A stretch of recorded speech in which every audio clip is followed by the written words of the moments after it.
കേരളത്തിന് പൊതുവായുള്ള പ്രശ്നമാണ്. അത് ഇന്നത്തെ ഗവൺമെൻറ് അത് അഡ്രസ്സ് ചെയ്യാൻ നന്നായി ശ്രമിക്കുന്നു എന്നാണ് നമ്മൾ മനസ്സിലാക്കുന്നത്. എന്താണ്? ഉന്നത വിദ്യാഭ്യാസ രംഗത്ത് ഒരുപക്ഷെ മറ്റേ പൊതുവിദ്യാഭ്യാസ രംഗത്തുണ്ടായിട്ടുള്ള അളവിലുള്ളൊരു മുന്നേറ്റം ഉന്നത വിദ്യാഭ്യാസ രംഗത്ത് ഉണ്ടായില്ല. വക്ക അബ്ദുൽ ഖാദർ മൗലവി എന്ന് പറയുന്ന കേരളത്തിലെ ഈ നവോത്ഥാന ചരിത്രത്തിലൊക്കെ ആഘോഷിക്കപ്പെടുന്ന, അങ്ങനെ ആഘോഷിക്കപ്പെടേണ്ടതുണ്ടോ എന്ന് എനിക്കുൾപ്പെടെ സന്ദേഹങ്ങളുള്ള ഒരു വ്യക്തിയുണ്ട്. അപ്പോൾ അയാൾ സമരം പ്രഖ്യാപിക്കുന്നുണ്ട്. എന്താണ് സമരം? ഞങ്ങളുടെ ആളുകൾ വയലിൽ പോവില്ല, കൊയ്യില്ല, വിതയ്ക്കില്ല എന്ന് പറയുന്നുണ്ട്. അപ്പോൾ ആദ്യത്തെ സമരം, പണിമുടക്ക് സമരം നടക്കുന്നത് വിദ്യാഭ്യാസത്തിന് വേണ്ടിയാണ്. അദ്ദേഹത്തിൻ്റെ മൂല്യങ്ങൾ, അദ്ദേഹം ഉയർത്തിപ്പിടിച്ച സെക്യുലർ വാല്യൂസ് മുറുകെ പിടിക്കാൻ അദ്ദേഹത്തിന് കഴിയുന്നില്ല. അദ്ദേഹം അവർക്ക് വീട് വേല ചെയ്യാണ്, ദാസ്യവേല ചെയ്യാണ്. മലബാറിൻ്റെ വിദ്യാഭ്യാസ ആവശ്യത്തിന് വേണ്ടിയുള്ള സംസാരം മുസ്ലിങ്ങളുടെ വിദ്യാഭ്യാസ പുരോഗതിക്ക് വേണ്ടിയുള്ള ആവശ്യമാണ് എന്ന്. അതെ, അങ്ങനെയല്ല. അപ്പോൾ ആളുകൾ അങ്ങനെ തെറ്റിദ്ധരിക്കുന്നുണ്ട്, ആ രീതിയിൽ പ്രതികരിക്കുകയും ചെയ്യുന്നുണ്ട്. ഞാൻ ഈ മലബാറിന്ന് ബോധപൂർവം ആ വാക്ക് ഉപയോഗിക്കാതിരുന്ന, ഞാനത് പറഞ്ഞുകൊണ്ടിരുന്ന ഒരാളാണ്. പക്ഷേ അതിനെ ദുരുപയോഗം ചെയ്യാനുള്ള ചില ശ്രമങ്ങൾ ഉള്ളതുപോലെ തോന്നി.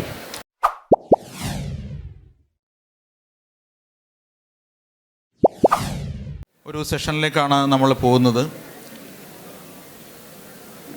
അപ്പോൾ സാധാരണഗതിയിൽ ഞാൻ തന്നെ നിങ്ങളുടെ പല സ്കൂളുകളിലും വന്നിട്ടുണ്ട് എന്നാണ് ഞാൻ കരുതുന്നത്. ചില വായനാ ദിനം, അതുപോലെയുള്ള സാഹിത്യ സംഗതികൾക്കൊക്കെ നമ്മൾ വന്നിട്ടുണ്ട്. അപ്പോൾ പറഞ്ഞൊരു കാര്യം ആവർത്തിച്ചുകൊണ്ട് തുടങ്ങാമെന്നാണ് ഞാൻ കരുതുന്നത്. അതൊരു ആവർത്തന വിരസത അതിനകത്തുണ്ട്. എങ്കിൽ പോലും ഇപ്പോൾ ഈ തിങ്ങി നിറഞ്ഞ സദസ്സിൽ ഒരു ഗൗരവപ്പെട്ട വിഷയം പറയുന്നതിന് മുമ്പ് അത് പറയണമെന്ന് എനിക്ക് തോന്നുന്നു. പത്രാഫീസിലേക്ക് ഏറ്റവും കൂടുതൽ കുഞ്ഞുങ്ങൾ വിളിക്കുന്നത് എന്തിനാണ് വിളിക്കുക? പത്രാഫീസിലേക്ക് എപ്പോഴെങ്കിലും കുട്ടികൾ ഫോൺ കോൾ ചെയ്യുന്നത് എന്തിനാണ്? കേട്ടില്ല, പറഞ്ഞോളൂ നിങ്ങൾ. നാളെ സ്കൂളുണ്ടോ? കറക്റ്റാണത്, വളരെ കറക്റ്റാണ്. നാളെ സ്കൂളുണ്ടോ എന്നറിയാൻ വേണ്ടിയാണ് കുഞ്ഞുങ്ങൾ പൊതുവെ പത്രാഫീസിലേക്ക് വിളിക്കാറുള്ളത്. അപ്പോൾ ഇടുക്കിയിലൊക്കെ മഴ പെയ്യും, ഇടുക്കിയിലും അതുപോലെ എറണാകുളത്തൊക്കെ ആ ഭാഗത്തൊക്കെ മഴ പെയ്തിട്ടുണ്ടാവും. അപ്പോൾ നമ്മുടെ ഇവിടുത്തെ കോഴിക്കോട്ടെ കുട്ടി വിളിക്കും, ഹലോ സാറേ, നമ്മളെ കോഴിക്കോടിന് അവധിയുണ്ടോ? ഇല്ല മോനെ, കോഴിക്കോടിന് അവധി ഇല്ല. അപ്പോൾ നമുക്ക് ഈ ഫോണിൻ്റെ ബാക്കിൽ നിന്ന് നമുക്ക് കേൾക്കാൻ പറ്റും, ഞങ്ങളെ കളക്ടർ എന്തിനു കൊള്ളും എന്ന് വെച്ചാൽ ഇതെങ്ങനെങ്കിലും ഒഴിവായി കിട്ടണം. ഈ ക്ലാസ് എന്ന് പറഞ്ഞ സാധനം എങ്ങനെയെങ്കിലും നമുക്ക് ഒഴിവായി കിട്ടണം. അപ്പോൾ സാധാരണഗതി പറയുന്ന ഒരു ചൊല്ലുണ്ട്, അതും ഞാൻ തന്നെ പലയിടത്തും പറഞ്ഞാണ്, all children walk to school and run home എന്നാണ്. എല്ലാ കുട്ടികളും സ്കൂളിലേക്ക് നടന്നു പോവുകയും സ്കൂൾ വിട്ട് ഓടിപ്പോവുകയും ചെയ്യുന്നു. നടന്നു പോവുക എന്ന് പറഞ്ഞാൽ അത് ആ നടത്തം കൊണ്ടല്ല, അതതിൻ്റെ ഒരു എന്താ പറയുക, നമ്മൾ മടുത്തു വേണ്ട എന്നുള്ള നിൽക്കാം. ബസ്സിലാണ് പോകുന്നതെങ്കിൽ പോലും നമ്മൾ നടന്നാണ് പോണത്. എന്നാൽ സ്കൂൾ വിട്ട് അങ്ങനല്ല, സ്കൂൾ വിട്ട് ബോസ്റ്റിംഗ് ഔട്ടാണ്, നമ്മൾ ജയിലിൽ നിന്ന് തുറന്നിട്ട മാതിരിയാണ്, ഭയങ്കര ആവേശത്തിലാണ് പോവുക. അതെന്താണ് അങ്ങനെ? ഈ ക്ലാസ് മുറി എന്താണ് കുട്ടികളെ അങ്ങോട്ട് വിളിച്ചു കൊണ്ടുപോകുന്നതാവാത്തത്? എന്തുകൊണ്ടാണ് കുഞ്ഞുങ്ങൾ സ്കൂളിലേക്ക് ഓടിപ്പോകാത്തത്? കുഞ്ഞുങ്ങൾ സ്കൂൾ വിടാതിരുന്നെങ്കിൽ എന്ന് ആഗ്രഹിക്കാത്തത് എന്ന് എല്ലാ കാലവും എല്ലാവരും ആലോചിച്ചുകൊണ്ടിരിക്കുന്ന ഒരു പ്രശ്നമാണ്. അത് മലബാറിലാലും ആലോചിക്കുന്നുണ്ട്, ലണ്ടനിലാലും ആലോചിക്കുന്നുണ്ട്, പാരീസിലാലും ആലോചിക്കുന്നുണ്ട്. ഏത് നഗരത്തിലും ഏതിടത്തിലും എല്ലാ വിദ്യാഭ്യാസ വിചക്ഷണരും ആലോചിച്ചുകൊണ്ടിരിക്കുന്ന കാര്യമാണ്, എങ്ങനെയാണ് ക്ലാസ് മുറികളെ ആകർഷകമാക്കുക, സർഗാത്മകമാക്കുക, എങ്ങനെയാണ് കുഞ്ഞുങ്ങളുടെ ആവശ്യത്തിനനുസരിച്ച് കുഞ്ഞുങ്ങളെ കൂടി പങ്കെടുപ്പിക്കുന്ന ഒന്നാക്കി, എന്നെ കൂടി പങ്കെടുപ്പിക്കുന്ന ഒന്നാക്കി വിദ്യാഭ്യാസത്തെ മാറ്റാൻ പറ്റുക എന്ന് എല്ലാവരും ആലോചിച്ചുകൊണ്ടിരിക്കുക. ഇപ്പോൾ C6H12O6 എന്ന് പറഞ്ഞാൽ ഗ്ലൂക്കോസ് അല്ലേ, C6H12O6 പഞ്ചസാര അല്ലേ, അതെ. ഇത് C6 അത് അങ്ങനെ പറഞ്ഞു കഴിഞ്ഞാൽ നമുക്കൊരു ബന്ധമില്ല അല്ലേ. പനി പിടിച്ച് കിടക്കുമ്പോൾ നമുക്ക് ഈ ഡ്രിപ്പ് തന്നപ്പോൾ ഉണ്ടായ സാധനമാണെന്ന് പറഞ്ഞാൽ കുറച്ചുകൂടി അടുപ്പം വരുമായിരിക്കും. അപ്പം ഇങ്ങനെ എല്ലാവരും ആലോചിച്ചുകൊണ്ടിരിക്കുകയാണ്. പുതിയ കാലത്താണെങ്കിൽ ഇന്നിപ്പോൾ കേൾക്കാൻ പോകുന്ന സെഷനുകളൊക്കെ ഞങ്ങളൊരു തലമുറക്ക് ഒരുപക്ഷെ മനസ്സിലാവുക തന്നെ ഇല്ല.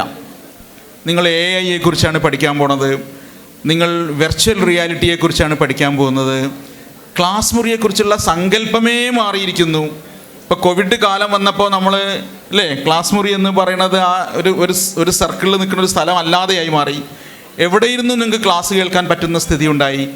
എവർ ചേഞ്ചിങ് ആയ വളരെ വലിയ മാറ്റങ്ങൾക്ക് വിധേയമാകുന്ന, നമ്മളിരുന്ന് സംസാരിച്ചുകൊണ്ടിരിക്കുമ്പോൾ തന്നെ മാറിക്കൊണ്ടിരിക്കുന്ന ഒരു സംഗതിയായി വിദ്യാഭ്യാസ മേഖല മാറിയിട്ടുണ്ട് എന്ന കാര്യത്തിൽ ഒരു സംശയവുമില്ല. അപ്പോഴാണ് നമ്മൾ കേരളത്തിലെ മലബാറിലെ വിദ്യാഭ്യാസ മാറ്റങ്ങളെക്കുറിച്ചും പരാധീനതകളെക്കുറിച്ചുമൊക്കെ നിങ്ങൾ കുട്ടികളെ മുൻനിർത്തിക്കൊണ്ട്, ഇതിൽ രക്ഷിതാക്കളെക്കാൾ വളരെയധികം കൂടുതൽ കുട്ടികളാണുള്ളത്. നിങ്ങൾ തൽക്കാലം ദയവായി ബോറടിക്കാതെ പറ്റുമെങ്കിലൊക്കെ ഒന്ന് കേട്ട് നോക്കുക. ഈ പറയുന്നത് എന്തൊക്കെയാണ്, ഇതിനകത്ത് ചരിത്രമുണ്ടാവും, ഇതിനകത്ത് നമ്മുടെ മുന്നിലുള്ള കാര്യങ്ങളുണ്ടാവും, പല ഘടകങ്ങൾ നമുക്ക് ആലോചിക്കേണ്ടതുണ്ട്. നിങ്ങളെ കൂടി ചേർത്തുകൊണ്ട് മാത്രമേ ഇത് മുന്നോട്ട് പോകും നമുക്ക് ഉറപ്പുണ്ട്. അല്ലാണ്ട് മുകളിൽ നിന്ന് ഡിസൈൻ ചെയ്യുന്ന, ഞങ്ങൾ കുറേ ആളുകൾ ഇരുന്ന് ആലോചിച്ചോ, അല്ലെങ്കിൽ പത്രപ്രവർത്തകരോ വിദ്യാഭ്യാസ വിചക്ഷണരോ ഇരുന്ന് ആലോചിച്ച് താഴേക്ക് കൊടുക്കുന്ന രീതിയിൽ നിന്ന് മാറുകയും കുട്ടികളെ കൂടി പാർട്ടിസിപ്പേറ്റ് ചെയ്തുകൊണ്ട് അവരെ കൂടി അഭിപ്രായങ്ങൾ കേട്ടുകൊണ്ടായിരിക്കണം കാര്യങ്ങൾ മുന്നോട്ട് കൊണ്ടുപോകേണ്ടത് എന്നതുകൊണ്ടാണ് ഇന്ന് ഈ രൂപത്തിൽ നിങ്ങളെ കൂടി വിളിച്ചുകൊണ്ട് ഈ സെഷൻ ഇവിടെ നടക്കുന്നത്. എല്ലാവരെയും ഞാൻ സ്വാഗതം ചെയ്യാണ്.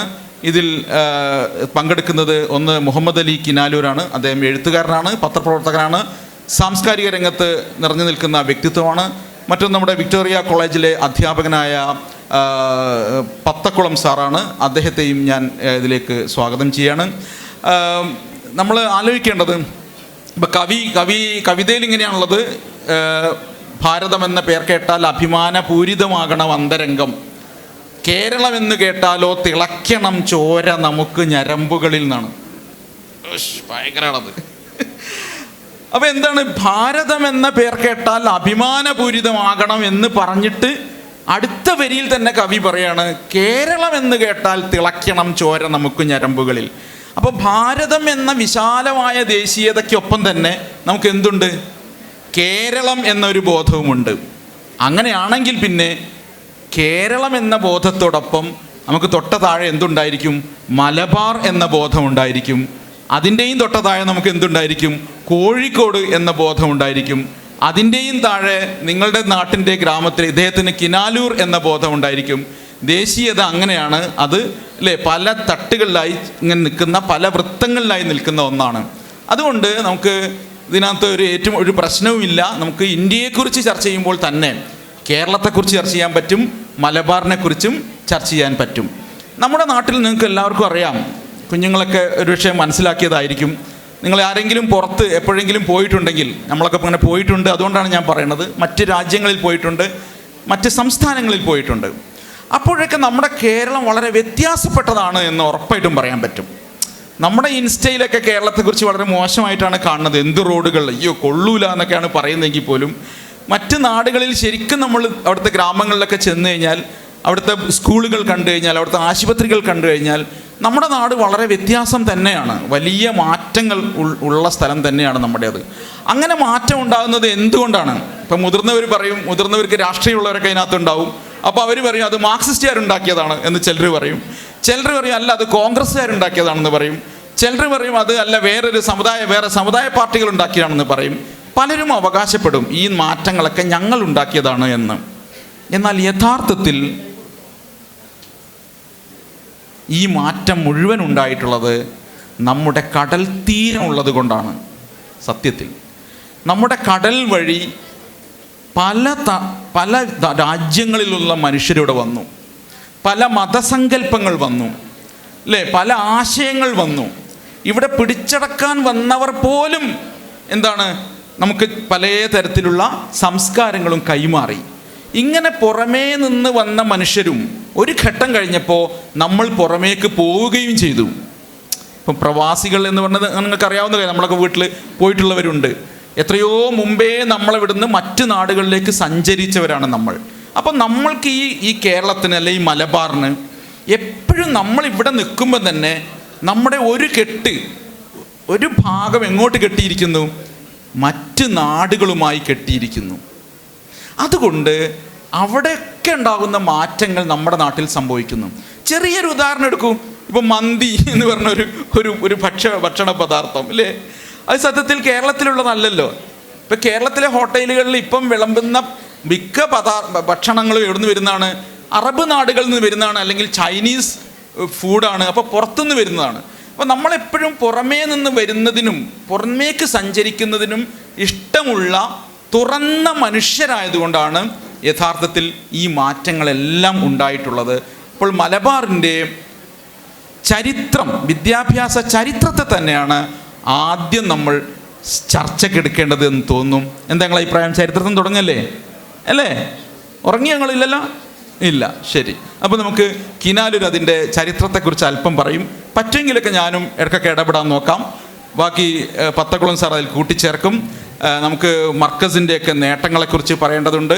ഈ സമുദായം നേടിയ നേട്ടങ്ങളെക്കുറിച്ച് പറയാനുണ്ട്. നിങ്ങൾ വളരെ അഭിമാനബോധത്തോടെ കേട്ടിരിക്കണം. കിനാലൂർ സംസാരിച്ചു തുടങ്ങാം. അസ്സലാമു അലൈക്കും. മാഷ ഈ കവിത ഉദ്ധരിച്ചപ്പോൾ കേരളമെന്ന് കേട്ടാൽ തിളക്കണം ചോര ഞരമ്പുകളിൽ, ഞാൻ ആലോചിച്ചത് മലബാറെന്ന് കേട്ടാൽ നമ്മൾ എന്താണ് ചെയ്യുക എന്നുള്ളതാണ്. തിളക്കേണ്ടത് മലബാറിനെ കുറിച്ചാണ്, കേരളത്തെക്കുറിച്ചല്ല. അത്രയേറെ അവഗണന നേരിട്ടൊരു പ്രദേശമാണ് മലബാർ. പക്ഷേ ഞാൻ പറയാൻ പോകുന്നത് ഈ മലബാറിന് അവഗണന നേരിട്ടു എന്നിങ്ങനെ കേട്ട് ഇവിടെ ഒരു അവസരമില്ല എന്ന് നിങ്ങൾ വിചാരിക്കരുത്. അങ്ങനെ ഒരു നിരാശ ഉണ്ടാവുകയും ചെയ്യരുത്. ഇവിടെ അവസരങ്ങളുണ്ട്, പക്ഷേ നമുക്ക് തുല്യനീതി കിട്ടുന്നില്ല എന്നതാണ് ഈ വിഷയത്തിലുള്ള ഒരു പ്രശ്നമായി ഉന്നയിക്കുന്നത്. ഞാൻ അവിടേക്ക് വരാം. മലബാർ എന്ന് പറയുന്നത് ഇന്ന് നമ്മൾക്ക് കാസർഗോഡ്, വയനാട്, കണ്ണൂർ, കോഴിക്കോട്, മലപ്പുറം, പാലക്കാട് ഉൾപ്പെടുന്ന പ്രദേശത്തെയാണ് നമ്മൾ പൊതുവിൽ മലബാർ എന്ന് വിളിക്കാറുള്ളത്. മലബാറിനപ്പുറത്ത് നമ്മൾ മധ്യ കേരളം, അപ്പുറത്ത് തിരുവിതാംകൂർ എന്നൊക്കെ ഇങ്ങനെ വിഭജിക്കാറുണ്ട്. ഈ മലബാറിൻ്റെ വിദ്യാഭ്യാസപരമായ ചില ചരിത്രങ്ങൾ പരിശോധിക്കുന്ന സമയത്ത് നമ്മൾ ആദ്യം ആലോചിക്കേണ്ടത് മറ്റ് ഇടങ്ങളോട്, മധ്യ കേരളത്തോടും തെക്കൻ കേരളത്തോടും എങ്ങനെയാണ് മലബാർ വിദ്യാഭ്യാസത്തിൽ കിടപിടിക്കുകയോ അല്ലെങ്കിൽ പിന്നോക്കം നിൽക്കുകയോ ചെയ്യുന്നത്. അതിന് ചരിത്രപരമായ കാരണങ്ങൾ കൂടിയുണ്ട്. അതുകൂടി പഠിച്ചിട്ട് നമ്മൾ മുന്നോട്ട് പോകണമെന്ന് വിചാരിക്കുകയാണ്. മലബാറിൽ നമുക്ക് അവസരങ്ങൾ കുറവാണ്, തെക്കൻ കേരളത്തിൽ അവസരങ്ങളുണ്ട്. +1 സീറ്റുകൾ അവിടെ ഒഴിഞ്ഞു കിടക്കുന്നു. ഇവിടെ കുട്ടികളെ ഉൾക്കൊള്ളാൻ കഴിയുന്ന അത്രയും +1 ബാച്ചുകളില്ല എന്നൊക്കെ നമ്മൾ ഈ ആരോപണങ്ങൾ ഉന്നയിക്കുന്നുണ്ട്. അതിൽ കാണേണ്ടുന്ന ഒരു കാര്യം മലബാർ വിദ്യാഭ്യാസപരമായി വളരെയേറെ മുന്നിലാണ് എന്നതാണ്. അതാണ് അതിലൊരു പോസിറ്റീവായിട്ട് നമ്മൾ വായിക്കേണ്ടുന്ന ഒരു കാര്യം. എന്ന് പറഞ്ഞാൽ അവിടെയുള്ളതിനേക്കാൾ മികച്ച വിദ്യാർത്ഥികളും വിദ്യാർത്ഥിനികളും അധ്യാപകരും സംവിധാനങ്ങളും നമ്മുടെ മലബാറിലുണ്ട്. അതിൻ്റെ മികവ് കൂടിയാണ് ഓരോ ഫലപ്രഖ്യാപനത്തിലും ഉണ്ടായി വരുന്നത്. അതേസമയം അത്രയും കുട്ടികളെ നമുക്ക് ഉൾക്കൊള്ളാൻ കഴിയുന്ന സ്കൂളുകൾ അല്ലെങ്കിൽ ബാച്ചുകളില്ല എന്നൊരു പ്രശ്നം നിലനിൽക്കുകയും ചെയ്യുന്നുണ്ട്. ഞാനിത് +1 മാത്രം ഉപജീവിച്ച് പറയാൻ ഉദ്ദേശിക്കുന്നില്ല. മലബാറിൻ്റെ ഒരു വിദ്യാഭ്യാസപരമായ പിന്നോക്കാവസ്ഥയുടെ ചരിത്രപരമായ ചില പശ്ചാത്തലങ്ങൾ കൂടി പറയേണ്ടതുണ്ട്. അതിലൊന്ന്, ഈ കേരളത്തിൽ ഇന്ന് നമ്മൾ കേരളം എന്ന് വിളിക്കുന്ന ഈ പ്രദേശത്ത് ഏറ്റവും ശക്തമായ ബ്രിട്ടീഷ് വിരുദ്ധ സമരം നടന്ന നാടുകളിലൊന്ന് മലബാറാണ്. ഇനി അതിനൊന്നുകൂടി കൂടി പറഞ്ഞാൽ മലപ്പുറം ജില്ലയുടെ ചില താലൂക്കുകൾ, കോഴിക്കോട് ജില്ലയിലെ ഓമശ്ശേരി, കൊടുവള്ളി ഉൾപ്പെടെയുള്ള ചില പ്രദേശങ്ങൾ, അങ്ങനെ മലബാറിലെ ചില കേന്ദ്രങ്ങളിൽ വലിയ തോതിൽ ബ്രിട്ടീഷ് വിരുദ്ധ സമരം നടന്നിട്ടുണ്ട്. ഈ ബ്രിട്ടീഷ് വിരുദ്ധ സമരം നടക്കുമ്പോഴും കേരളത്തിൽ മലബാറിൽ ഒരു വിദ്യാഭ്യാസ സമ്പ്രദായം നിലവിലുണ്ട്. ആ സംവിധാനം ദർസുകൾ എന്ന്, പള്ളി ദർസുകൾ എന്ന് കേട്ടാലും മനസ്സിലാവുമെന്ന് വിചാരിക്കുകയാണ്. മലബാറിൽ ഏറ്റവും ജനകീയമായ വിദ്യാഭ്യാസ കേന്ദ്രങ്ങൾ എന്ന് പറയാവുന്നത് പള്ളി ദർസുകളാണ്. ഈ ഞാൻ ജനകീയമായ എന്ന് പറയുന്നതിൻ്റെ ഒരു താല്പര്യം, നേരത്തെ ഉബൈദ് ഉസ്താദ് ഇവിടെ അങ്ങനെ മർക്കസിനെ കുറിച്ച് സംസാരിച്ച സമയത്ത് പാവപ്പെട്ട മനുഷ്യരുടെ നാണയത്തുട്ടുകൾ കൊണ്ട് ഉണ്ടാക്കിയ സ്ഥാപനം, അതിൻ്റെ വളർച്ചയെക്കുറിച്ച് സൂചിപ്പിക്കുകയുണ്ടായി. ദർസുകളുടെ സവിശേഷത എങ്ങനെയായിരുന്നു? പള്ളി ദർസുകൾ കേന്ദ്രീകരിച്ച് വലിയ വൈജ്ഞാനിക വിനിമയങ്ങൾ നടന്നിട്ടുണ്ട്. നിങ്ങളോടൊന്നുകൂടി പറയാണ്, പല ആളുകൾക്കും പള്ളി ദർസുകൾ എന്ന് പറയുന്ന സമയത്ത് അവിടെ ഇങ്ങനെ ഖുർആൻ ഓതുകയാണ്, മറ്റു കാര്യങ്ങളാണ് എന്ന് മാത്രം വിചാരിക്കാറുണ്ട്. അങ്ങനെയല്ല കേട്ടോ. അവിടെ ശാസ്ത്രം പോലും പഠിപ്പിക്കപ്പെട്ടിട്ടുണ്ട്, ഗോളശാസ്ത്രം പഠിപ്പിക്കപ്പെട്ടിട്ടുണ്ട്. നിങ്ങൾക്ക് ഇതിനടുത്ത് ചാലിയം എന്ന് പറഞ്ഞൊരു പ്രദേശമുണ്ട്. ചാലിയത്ത് പിന്നെ ഒരു വിഖ്യാതനായൊരു പണ്ഡിതനുണ്ടായിരുന്നു, അഹമ്മദ് ഖോയ ഷാലിയാത്തി എന്ന് പറയുന്ന വളരെ പ്രമുഖനായ ഒരു പണ്ഡിതനുണ്ടായിരുന്നു. അദ്ദേഹം അന്ത്യവിശ്രമം കൊള്ളുന്ന സ്ഥലത്ത് പോയാൽ അദ്ദേഹം ഉണ്ടാക്കിയ ചില ഉപകരണങ്ങൾ കാണാൻ കഴിയും. ജ്യാമിതീയമായ അളവുകോലൊക്കെ വെച്ചിട്ടുള്ള ചില ഉപകരണങ്ങൾ ഉണ്ടാക്കിയിട്ട് അതിശയിപ്പിക്കുന്ന ഉപകരണങ്ങൾ എന്ന് പറയാൻ കഴിയുന്നതാണ്. എന്ന് പറഞ്ഞാൽ മതം പഠിക്കുക എന്നതിനൊപ്പം അവർ മറ്റൊന്നും പഠിച്ചിട്ടില്ല എന്ന് വിചാരിക്കരുത്. ഇന്നത്തെ പോലെ നമ്മുടെ സ്കൂൾ കേന്ദ്രീകരിച്ചൊരു സിലബസ് ഉണ്ടായില്ല എന്നതിനർത്ഥം അവർ ഈ മതം മാത്രമാണ് പഠിച്ചത് എന്നല്ല. മതം മാത്രം പഠിക്കുക എന്നുള്ളത് ഒരു മോശപ്പെട്ട കാര്യമായിട്ട് കരുതുകയും ചെയ്യേണ്ടതില്ല. അവർ അതല്ലാത്തതും പഠിച്ചിരുന്നു, അങ്ങനെ പഠിപ്പിക്കപ്പെട്ടിരുന്നു. ചാലിയത്ത് കുഞ്ഞഹമ്മദ് ഹാജിയൊക്കെ ചാലിയത്ത് ദർസ് നടത്തിയിരുന്ന കാലത്ത് അവിടെ ഇംഗ്ലീഷ് വിദ്യാഭ്യാസം അടക്കം നൽകിയിരുന്നു. ഞാൻ പറയുന്നത് ഇംഗ്ലീഷ് വിദ്യാഭ്യാസം അടക്കം നൽകിയിരുന്നു എന്ന് ഊന്നി പറയുന്നതിൻ്റെ ഒരു കാര്യം, ഒരു ഘട്ടത്തിൽ മലബാറിൽ ഇംഗ്ലീഷ് വിദ്യാഭ്യാസത്തോട് വിരുദ്ധമായൊരു നിലപാട് കൂടി സ്വീകരിക്കപ്പെട്ടിരുന്നു. ഈ മലബാറിൻ്റെ വിദ്യാഭ്യാസപരമായ പിന്നോക്കാവസ്ഥയെ സൂചിപ്പിക്കുമ്പോൾ സമയത്ത് ചില ആളുകൾ പറയാറുള്ളത്, അന്ന് ബ്രിട്ടീഷുകാർ ഇവിടെ ഉണ്ടായിരുന്ന കാലത്ത് ഇംഗ്ലീഷ് ഭാഷയ്ക്കെതിരായ നിലപാട് സ്വീകരിച്ചത് കൊണ്ടാണ് ഈ രീതിയിൽ മലബാർ പിന്നോക്കം പോയത് എന്ന് പറയാറുണ്ട്. അത് ശരിയല്ല കേട്ടോ. അങ്ങനെ ഒരു നിലപാട് സ്വീകരിച്ചിട്ടുണ്ട്, ആ നിലപാടിന് സാധുതയുണ്ടായിരുന്നു എന്ന് പറഞ്ഞാൽ ആ കാലഘട്ടത്തിലുള്ള ജനങ്ങൾക്ക് അക്ഷരാഭ്യാസമില്ലായിരുന്നു എന്ന് നിങ്ങൾ മനസ്സിലാക്കി വെക്കുകയും ചെയ്യരുത്. ഞാൻ നിങ്ങൾക്ക് ബോധ്യപ്പെടേണ്ട ഒരു കാര്യം പറയാം. വക്ക അബ്ദുൽ ഖാദർ മൗലവി എന്ന് പറയുന്ന കേരളത്തിലെ ഈ നവോത്ഥാന ചരിത്രത്തിലൊക്കെ അങ്ങനെ ആഘോഷിക്കപ്പെടേണ്ടതുണ്ടോ എന്ന് എനിക്കുൾപ്പെടെ സന്ദേഹങ്ങളുള്ള ഒരു വ്യക്തിയുണ്ട്. അദ്ദേഹത്തിൻ്റെ ഒരു പ്രസിദ്ധീകരണം, മുസ്ലിം എന്ന് പറയുന്ന ഒരു പ്രസിദ്ധീകരണം, അറബി മലയാളത്തിലിറങ്ങിയ ആ പ്രസിദ്ധീകരണത്തിൻ്റെ ആദ്യ ലക്കത്തിൽ വക്ക അബ്ദുൽ ഖാദർ മൗലവി പറയുന്ന ഒരു കാര്യമുണ്ട്. വളരെ രസകരമായ ഒരു കാര്യമാണ്. ഈ നവോത്ഥാന ചരിത്രമൊക്കെ പഠിക്കുന്ന ആളുകൾ ഓർത്തു വെക്കേണ്ട കാര്യം കൂടിയാണ്. വക്ക മൗലവി അതിൻ്റെ ആദ്യ ലക്കത്തിൽ പറയുന്ന ഒരു കാര്യം, ഞാൻ നേരത്തെ മലയാളത്തിലൊക്കെ പ്രസിദ്ധീകരണങ്ങൾ ഇറക്കിയിരുന്നു, പക്ഷേ ആ പ്രസിദ്ധീകരണങ്ങൾ സമുദായത്തിൻ്റെ ഏറ്റവും മുൻനിരയിൽ നിൽക്കുന്ന ചെറു ന്യൂനപക്ഷത്തിലേക്ക് മാത്രമേ എത്തുന്നുള്ളൂ എനിക്ക് ബോധ്യപ്പെട്ടിട്ടുണ്ട്. അതുകൊണ്ടാണ് ഞാൻ അറബി മലയാളത്തിൽ തുടങ്ങുന്നത്. അറബി മലയാളം എന്നുള്ളത് മലബാറിലെ എല്ലാ ജനങ്ങൾക്കും സ്ത്രീകൾക്കുൾപ്പെടെ പരിചിതമായ ഭാഷയാണ്. പിന്നെ മലയാളം അവർ തൊഴിലാവശ്യങ്ങൾക്കോ കോടതി ആവശ്യങ്ങൾക്കോ ഉപയോഗിക്കാറുള്ളൂ. ജനകീയ ഭാഷ എന്ന നിലയിലാണ് ഞാൻ ഈ അറബി മലയാളം തിരഞ്ഞെടുക്കുന്നത് എന്ന് വക്ക അബ്ദുൽ ഖാദർ മൗലവി ആ ലേഖനത്തിൽ പറയുന്നുണ്ട്. അതിൽ നിങ്ങൾ മനസ്സിലാക്കി വെക്കേണ്ട ഒരു കാര്യം, ഒന്ന്, ആ കാലഘട്ടത്തിൽ സ്ത്രീകൾക്കുൾപ്പെടെ വിദ്യാഭ്യാസം ഉണ്ടായിരുന്നു. അവർക്ക് അറബി മലയാളം ഭാഷ അറിയാമായിരുന്നു, മലയാളം ഭാഷ അവർക്ക് അറിയാമായിരുന്നു, അവർക്ക് അറബി അറിയായിരുന്നു. കാരണം അവിടെ മാല ചൊല്ലുന്നുണ്ട്, മൗലിദ് പാരായണം നടത്തുന്നുണ്ട്, ഖുർആൻ പാരായണം ചെയ്യുന്നുണ്ട്. അവർക്ക് ഈ 3 ഭാഷ അറിയായിരുന്നു. എന്നാൽ ആ കാലഘട്ടത്തിലെ ജനങ്ങൾക്ക് അക്ഷരാഭ്യാസം ഇല്ലായിരുന്നു എന്നൊരു വ്യാജം പ്രചരിപ്പിക്കപ്പെട്ടിട്ടുണ്ട് മലബാറിലെ ജനങ്ങളെക്കുറിച്ച്. അത് ശരിയല്ല എന്ന് പറയാൻ വേണ്ടിയിട്ടാണ് ഞാൻ ഈ വക്കം മൗലവിയെ ഉദാഹരിക്കുന്നത്. അപ്പോൾ ഇംഗ്ലീഷ് ഭാഷ അറിയില്ലായിരുന്നു. എന്തുകൊണ്ടാണ് ഇംഗ്ലീഷ് ഭാഷ അറിയാതിരുന്നത്? അതിൻ്റെ ചരിത്രപരമായ ഒരു പശ്ചാത്തലവും കൂടിയുണ്ട്. ആ കാലഘട്ടത്തിലെ മതപണ്ഡിതന്മാരിൽ ചില ആളുകൾ ഇംഗ്ലീഷ് ഭാഷ പഠനത്തെ നിരുത്സാഹപ്പെടുത്തിയിരുന്നു. അതെന്തുകൊണ്ടാണ് നിരുത്സാഹപ്പെടുത്തിയത് എന്നുകൂടി നമ്മൾ അറിയേണ്ടതുണ്ട്. അത് ചില ആളുകൾ വിചാരിക്കുന്നത് ഭാഷയോടുള്ള കഠിനമായ വിയോജിപ്പ് കൊണ്ടാണ് എന്നാണ്. അങ്ങനെയല്ല, ഭാഷയോടുള്ള വിയോജിപ്പ് കൊണ്ടല്ല അത് നിരുത്സാഹപ്പെടുത്താനുണ്ടായിരുന്ന ഒരു കാര്യം. അതിൻ്റെ ഒരു പക്ഷേ ഞാൻ പറയാം, വില്യം വിൽസൺ ഹണ്ടർ എന്ന് പറയുന്ന ഇംഗ്ലീഷ് ഉദ്യോഗസ്ഥൻ അദ്ദേഹത്തിൻ്റെ കുറിപ്പുകളിൽ പറയുന്ന ഒരു കാര്യം ഇതാണ്: നമ്മുടെ ആംഗ്ലോ ഇന്ത്യൻ സ്കൂളുകളിലൂടെ കടന്നു പോകുന്ന ഒരൊറ്റ യുവാവും ഹിന്ദു ആയാലും മുസൽമാനായാലും തൻ്റെ പിതാവിൻ്റെ മതത്തെ അവിശ്വസിക്കാൻ പഠിക്കാതിരിക്കുകയില്ല. ഏഷ്യയിലെ മൂത്ത് മുരടിച്ച മതങ്ങൾ പാശ്ചാത്യ ശാസ്ത്രത്തിൻ്റെ യാഥാർത്ഥ്യങ്ങളുമായി അടുപ്പിക്കപ്പെടുമ്പോൾ ഉണങ്ങിയ ചുള്ളിക്കമ്പുകൾ പോലെ ചുക്കിച്ചുളിഞ്ഞു പോകും എന്നാണ് അദ്ദേഹം പറയുന്നത്. അത് ഞാൻ നിങ്ങൾക്ക് ഇങ്ങനെ അത് പറയുന്നത് ഉൾക്കൊള്ളാൻ കഴിയുന്നുണ്ടോ അറിയില്ല. ആ കാലഘട്ടത്തിലെ മതപ്രചാരണമായിരുന്നു ഇംഗ്ലീഷ് ഭാഷാ പഠനത്തിൻ്റെ പ്രധാനമായ ലക്ഷ്യങ്ങളിലൊന്നായി ബ്രിട്ടീഷുകാർ മുന്നോട്ട് വെച്ചിരുന്നത്. മെക്കാളെ പ്രഭു തൻ്റെ അമ്മയ്ക്ക് എഴുതുന്ന കത്തിലും ഈ കാര്യം സൂചിപ്പിക്കുന്നുണ്ട്, ഇംഗ്ലീഷ് ഭാഷ പഠിക്കുന്ന ഒരാളിലുണ്ടാകുന്ന മാറ്റങ്ങളെക്കുറിച്ച്. ഇതൊരു സാംസ്കാരിക അധിനിവേശമാണ് എന്ന് അന്നത്തെ മതപണ്ഡിതന്മാർ തിരിച്ചറിയുന്നുണ്ട്. ഈ മതപണ്ഡിതന്മാരെ ഉൾക്കൊള്ളാൻ കഴിയാത്ത ആളുകൾക്ക് മറ്റ് ചിലത് ഉൾക്കൊള്ളാൻ കഴിയും. അതെന്താണെന്ന് ചോദിച്ചാൽ, മുഹമ്മദ് അബ്ദുറഹ്മാൻ സാഹിബ് എന്ന് പറഞ്ഞൊരു സ്വാതന്ത്ര്യ സമര സേനാനി ഉണ്ടായിരുന്നു. നിങ്ങൾ കേട്ടിട്ടുണ്ടോ? മുഹമ്മദ് അബ്ദുറഹ്മാൻ സാഹിബിനെ കേട്ടിട്ടുണ്ടോ? മലപ്പുറം ജില്ലയിലെ AR നഗർ എന്ന് പറഞ്ഞൊരു സ്ഥലമുണ്ട്, അത് കേട്ടിട്ടുണ്ടോ? ആ അബ്ദുറഹ്മാൻ സാഹിബിൻ്റെ പേരിലുള്ള നഗരാണത്. മുഹമ്മദ് അബ്ദുറഹ്മാൻ സാഹിബ് അദ്ദേഹം പത്രപ്രവർത്തകനായിരുന്നു, അൽ അമീൻ്റെ സ്ഥാപകനായിരുന്നു, സ്വാതന്ത്ര്യസമര സേനാനിയായിരുന്നു. കോഴിക്കോട് ജില്ലയിലായിരിക്കുകയാണ് അദ്ദേഹം. കൊടിയത്തൂരിലൊരു പരിപാടി കഴിഞ്ഞാണ് അദ്ദേഹം മരണപ്പെടുന്നത്. അദ്ദേഹം മദ്രാശി നിയമസഭയിലേക്ക് തിരഞ്ഞെടുക്കപ്പെട്ടിരുന്നു. മദ്രാശി നിയമസഭ ഇന്നത്തെ കേരളം രൂപപ്പെട്ടിട്ടില്ല. അന്ന് മദ്രാശിയാണ് നിയമസഭ, ബ്രിട്ടീഷുകാരുടെ നേതൃത്വത്തിലുള്ള നിയമസഭയാണ്. ആ നിയമസഭക്കകത്ത് ബ്രിട്ടീഷുകാരനായ ആളാണ് അധ്യക്ഷനായിരുന്നത്. അവിടെ മുഹമ്മദ് അബ്ദുറഹ്മാൻ സാഹിബ് ആവശ്യപ്പെടുന്ന ആദ്യം മദ്രാശി നിയമസഭയിലെ അംഗമായി സത്യപ്രതിജ്ഞ ചെയ്ത് ആദ്യത്തെ പ്രസംഗത്തിന് എഴുന്നേറ്റ് നിൽക്കുന്ന സമയത്ത് അബ്ദുറഹ്മാൻ സാഹിബ് പറയുന്നൊരു കാര്യമുണ്ട്, ഞാൻ ചുരുക്കം. അതിതാണ്, എനിക്ക് മലയാളത്തിൽ സംസാരിക്കാൻ അവസരം നൽകണം. ഇംഗ്ലീഷുകാരനായ അധ്യക്ഷനോടാണ് പറയുന്നത്, എന്നെ മലയാളത്തിൽ സംസാരിക്കാൻ അനുവദിക്കണം. അപ്പോൾ ഇംഗ്ലീഷുകാരനായ അധ്യക്ഷൻ ചോദിക്കുന്നുണ്ട്, നിങ്ങൾക്ക് ഇംഗ്ലീഷ് അറിയാമല്ലോ, ഉറുദുവും അറിയാം, ഭാഷകൾ പലതും അറിയാമല്ലോ, പിന്നെ എന്തിനാണ് നിങ്ങൾ മലയാളം സെലക്ട് ചെയ്യുന്നത്? അതിന് മുഹമ്മദ് അബ്ദുറഹ്മാൻ സാഹിബ് പറയുന്നൊരു മറുപടിയുണ്ട്, ഭാഷ ഒരു വിനിമയോപാധി മാത്രമല്ല, അതൊരു സംസ്കാരവും കൂടിയാണ്. അതിൽ അധിനിവേശത്തിൻ്റെ ഒരു പ്രത്യയശാസ്ത്രം ഉൾക്കൊള്ളുന്നുണ്ട്. നിങ്ങളുടെ അധിനിവേശത്തോടും രാഷ്ട്രീയ പ്രയോഗങ്ങളോടും എനിക്ക് വിയോജിപ്പുണ്ട് എന്ന് നിങ്ങളെ അറിയിക്കാൻ ഞാൻ ആഗ്രഹിക്കുന്നു.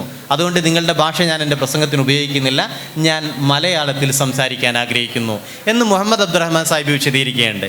അബ്ദുറഹ്മാൻ സാഹിബ് മദ്രാശി നിയമസഭയിലേക്ക് എത്തുന്നതിന് വളരെ മുമ്പേ കേരളത്തിൽ മലബാറിൽ ഈ ഇംഗ്ലീഷ് ഭാഷയ്ക്കെതിരായ ഒരു നീക്കം നടന്നിട്ടുണ്ട്. എന്ന് പറഞ്ഞാൽ ഇംഗ്ലീഷ് ഭാഷയുടെ മറവിൽ മറ്റ് പല താല്പര്യങ്ങളും കടത്തിക്കൊണ്ടുവരാൻ ശ്രമിച്ചപ്പോൾ അതിനെതിരായ ഒരു ചെറുത്തുനിൽപ്പ് എന്ന രീതിയിലാണ്, ഈ ബ്രിട്ടീഷ് വിരുദ്ധമായ ഒരു നിലപാട് എന്ന രീതിയിലാണ് ഇംഗ്ലീഷ് ഭാഷയ്ക്കെതിരായ ഒരു നിലപാട് സ്വീകരിക്കുന്നത്. ഞാൻ പറഞ്ഞുകൊണ്ട് വന്നതിൻ്റെ ചുരുക്കതാണ്, അന്നത്തെ ഏറ്റവും ഉജ്ജ്വലമായ, നിങ്ങൾ ഇവിടെ ആണല്ലേ ശ്രദ്ധിക്കുന്നതല്ലേ, ഇവിടെ ശ്രദ്ധിക്കല്ലേ, അന്നത്തെ ഏറ്റവും ഉജ്ജ്വലമായ ഒരു പൊളിറ്റിക്കൽ മൂവ്മെൻ്റ് എന്ന് വേണമെങ്കിൽ നിങ്ങൾക്ക് ഈ ബ്രിട്ടീഷ് വിരുദ്ധമായ മൂവ്മെൻ്റ് എന്ന് വേണമെങ്കിൽ നിങ്ങൾക്ക് ഈ ഇംഗ്ലീഷ് ഭാഷയ്ക്കെതിരായ നിലപാടിനെ വായിക്കാവുന്നതാണ്. അന്ന് ഇംഗ്ലീഷ് ഭാഷ അറിയില്ലായിരുന്നു, ബാക്കി എല്ലാ ഭാഷകൾ വശമുണ്ടായിരുന്നു, അവരത് പ്രയോഗിക്കുകയും ചെയ്യുന്നുണ്ടായിരുന്നു. അന്നത്തെ ജനത പിന്നെ അക്ഷരാഭ്യാസം ഇല്ലാത്തവരായിരുന്നു എന്നത് ശരിയല്ല. പിന്നെ അവിടുന്ന് ഇങ്ങോട്ട് ആ കാലഘട്ടത്തിൽ സ്വാഭാവികമായിട്ട് ബ്രിട്ടീഷ് ഉദ്യോഗങ്ങളിലൊക്കെ നിയമിക്കപ്പെട്ടത് ഈ ഇംഗ്ലീഷ് സ്കൂളുകളിൽ പഠിക്കുക അല്ലെങ്കിൽ ഇംഗ്ലീഷ് വിദ്യാഭ്യാസം നേടുകയോ ചെയ്ത ആളുകളാണ് ആ കാലഘട്ടത്തിൽ ഉദ്യോഗങ്ങളിൽ നിയമിക്കപ്പെട്ടത്. ആ നിലയിലും മലബാറിന് വലിയ നഷ്ടങ്ങൾ ഉണ്ടായിട്ടുണ്ട്. എന്ന് പറഞ്ഞാൽ രാജ്യസ്നേഹത്തിൽ അധിഷ്ഠിതമായ ദേശാഭിമാനപരമായ ഒരു നിലപാടിൻ്റെ പേരിലാണ് ആ കാലഘട്ടത്തിൽ ചിലപ്പോഴെങ്കിലും പിന്നോക്കം പോയി എന്ന ഒരു നില കൈവന്നിട്ടുള്ളത്. പക്ഷേ പിന്നീട് മുസ്ലിം സമുദായത്തിനകത്ത് വലിയ മുന്നേറ്റങ്ങൾ ഉണ്ടാകുന്നു. ബ്രിട്ടീഷ് വിരുദ്ധമായ സമരം ഉണ്ടാക്കിയ പലതരത്തിലുള്ള പ്രത്യാഘാതങ്ങളെ അതിജീവിക്കാനുള്ള പരിശ്രമങ്ങൾ ഉണ്ടാകുന്നു. സ്കൂളുകൾ ഉണ്ടായി വരുന്നു. ഈ സ്കൂളുകൾ ഉണ്ടായി വരാറ്, അപ്പം ഞാൻ വരുന്നത് ബാലുശ്ശേരി ഭാഗത്ത് നിന്നാണ്. അഭിയന്തര ഷീഖുന ഉസ്താദിൻ്റെ ആത്മകഥയിൽ ഈ കാന്തപുരത്ത് ഉൾപ്പെടെയുള്ള ചില പ്രദേശങ്ങളിൽ സ്കൂൾ ഉണ്ടാക്കിയ മലപ്പുറം ജില്ലക്കാരനായ ഒരു ഉസ്താദിനെ കുറിച്ച് പറയുന്നുണ്ട്. അത് എൻ്റെ ഈ ബാലുശ്ശേരി ഭാഗത്ത് കിനാലൂരിലെ ചില സ്ഥലങ്ങളിലും സ്കൂളുകൾ ഉണ്ടാക്കിയിട്ടുണ്ട്. അദ്ദേഹം തന്നെ താല്പര്യമെടുത്ത് അന്നത്തെ അധ്യാപകരെ നിയമിച്ച് അങ്ങനെ ഒരു സാധാരണക്കാരനായ മലപ്പുറം ജില്ലയിലെ കുട്ടിലങ്ങാടിയോ മറ്റാണ് അദ്ദേഹത്തിൻ്റെ സ്വദേശം എന്നാണ് ഞാൻ ഓർക്കുന്നത്. അവിടെയുള്ള ഒരു മദ്രസ അധ്യാപകനായ ആൾ തൻ്റെ നാട്ടിൽ സ്കൂൾ വേണമെന്ന് ആഗ്രഹിക്കുന്നു. അദ്ദേഹത്തിൻ്റെ ജന്മനാട്ടിലല്ല, അദ്ദേഹം ജോലി ചെയ്തിരുന്ന ഭാഗങ്ങളിൽ. അങ്ങനെ ഒന്നിലേറെ സ്കൂളുകൾ കോഴിക്കോട് ജില്ലയിൽ മാത്രം അദ്ദേഹം ഉണ്ടാക്കുന്നുണ്ട്. എന്ന് പറഞ്ഞാൽ വൈയക്തികമായി തന്നെ മുൻകൈയിൽ ഇത്തരം വിദ്യാഭ്യാസ സ്ഥാപനങ്ങൾ ഉണ്ടായി വരുന്നു. അതിന് പിന്നീട് പിൽക്കാലത്ത് സംഘടിതമായ രൂപങ്ങൾ ഉണ്ടാകുന്നു. ഇപ്പോൾ സംഘടിതമായ രൂപങ്ങൾ ഉണ്ടാകുന്നതിന് പല സംഘടനകൾ അതിൽ പങ്കുവഹിച്ചിട്ടുണ്ട്. കേരളത്തിൻ്റെ വിദ്യാഭ്യാസ ചരിത്രം പറയുന്ന സമയത്ത് ക്രൈസ്തവ മിഷണറിമാരുടെ സംഭാവനകൾ, ആ സഭകളെ നമുക്ക് കാണാതിരിക്കാൻ കഴിയില്ല. അവർ വിദ്യാഭ്യാസ മേഖലയിൽ വലിയ ശ്രദ്ധ കേന്ദ്രീകരിച്ചിട്ടുണ്ട്. ബ്രിട്ടീഷുകാരുടെ പിന്തുണ വലിയ തോതിൽ അവർക്ക് ലഭിച്ചിട്ടുണ്ട് എന്നത് ഒരു യാഥാർത്ഥ്യമാണെങ്കിൽ പോലും കേരളത്തിൻ്റെ വിദ്യാഭ്യാസ മേഖലയിൽ അവരുടെ വലിയ ഇടപെടലുകൾ ഉണ്ടായിട്ടുണ്ട്. അതേപോലെ നായർ സർവീസ് സൊസൈറ്റിയുടെ ഇടപെടൽ ഉണ്ടാകുന്നുണ്ട്, SNDPയുടെ ഇടപെടലൊക്കെ ഉണ്ടാകുന്നുണ്ട്. ഇതിൻ്റെ ഗുണഭോക്താക്കൾ കൂടുതലും മലബാറിന് പുറത്തുള്ള ആളുകളാണ്. മലബാറിൽ പക്ഷേ നിങ്ങൾ പരിശോധിച്ചാൽ മനസ്സിലാക്കാൻ കഴിയുന്ന ഒരു കാര്യം, മലബാറിൽ സർക്കാരിനൊപ്പം തന്നെ വളരെ സജീവമായി വിദ്യാഭ്യാസ ഇടപെടൽ നടത്തിയത് മതസംഘടനകളാണ് എന്നതാണ്. സമുദായ സംഘടനകൾ വലിയ തോതിലുള്ള ഇടപെടലുകൾ നടത്തുന്നുണ്ട്. മലബാറിൻ്റെ വിദ്യാഭ്യാസ ചരിത്രം പരിശോധിച്ചാൽ തന്നെ നിങ്ങൾക്കത് മനസ്സിലാക്കാൻ കഴിയുന്നതാണ്. 1926 സമസ്ത കേരള ജമിയത്തുൽ ഉലമ രൂപീകൃതമാകുന്നുണ്ട്. സമസ്തയുടെ കീഴിൽ പിൽക്കാലത്ത് പലതരത്തിലുള്ള വിദ്യാഭ്യാസ മുന്നേറ്റങ്ങൾ സാധ്യമാകുന്നുണ്ട്. നമുക്കതിലേക്ക് അടുത്ത ഘട്ടത്തിൽ വരാമെന്ന് പ്രത്യാശിക്കുകയാണ്. ഇതിലിപ്പോൾ നമ്മൾ കാണേണ്ട ഒരു കാര്യം, നിങ്ങൾക്ക് അറിയാവുന്നതുപോലെ കേരളത്തിൽ ഒരു കാലത്ത് ഒരു വിഭാഗം മനുഷ്യർക്ക് ചെരുപ്പിടാൻ പറ്റില്ലായിരുന്നു. ചെരുപ്പിടാൻ പറ്റില്ല. സ്ത്രീകൾക്ക് മാറ് മറക്കാൻ ഒക്കില്ല, ആഭരണം അണിയാൻ ഒക്കില്ല, ചില വഴികളിലൂടെ ചിലർക്ക് നടക്കാൻ പറ്റില്ല. ആളുകൾ തമ്മിൽ അകലം വെച്ചിരുന്നു, നടക്കുന്നതിൽ അകലം വെച്ചിരുന്നു. ചില പേരുകൾ ഇടാൻ പറ്റൂല. വീട് എന്ന് സ്വന്തം വീടിനെ കുറിച്ച് പറയാൻ പറ്റൂല. അയാൾ ചാള എന്ന് പറയണം, അല്ലെങ്കിൽ കുടിൽ എന്നൊക്കെ പറയാൻ പറ്റുള്ളൂ. ഞാൻ എന്ന് പറയാൻ പറ്റൂല, അടിയൻ ഏൻ എന്ന് പറയണം. ഉപ്പ് എന്ന് പറയാൻ പറ്റൂല, അയാൾ പുളിക്കുന്നതെന്നേ പറയാൻ പറ്റുള്ളൂ. അരി എന്ന് പറയാൻ പറ്റൂല, കല്ലരി എന്നേ പറയാൻ പറ്റുള്ളൂ. ഉപ്പ് തരിൻ എന്ന് പറഞ്ഞതിന് ഒരു മനുഷ്യനെ ചേറ്റുവ ഭാഗത്ത് അടിച്ചു കൊന്നിട്ടുണ്ട്. ഇത് നമ്മുടെ ചരിത്രത്തിലുള്ളതാണ്. ഒരാൾ ഷോപ്പിൽ ചെന്ന് ഉപ്പ് തരിൻ എന്ന് പറഞ്ഞു, അയാൾക്ക് ഉപ്പ് തരിൻ എന്ന് പറയാൻ പറ്റൂല. ഇത്രയും വലിയ ജാതിയുടെ, അതൊരു സമുദായത്തെ പറയുന്നതല്ല നമ്മളിത്, ജാതി അത്രയും കർശനമായി ഇന്നൊരു കാലമുണ്ടായിരുന്നു.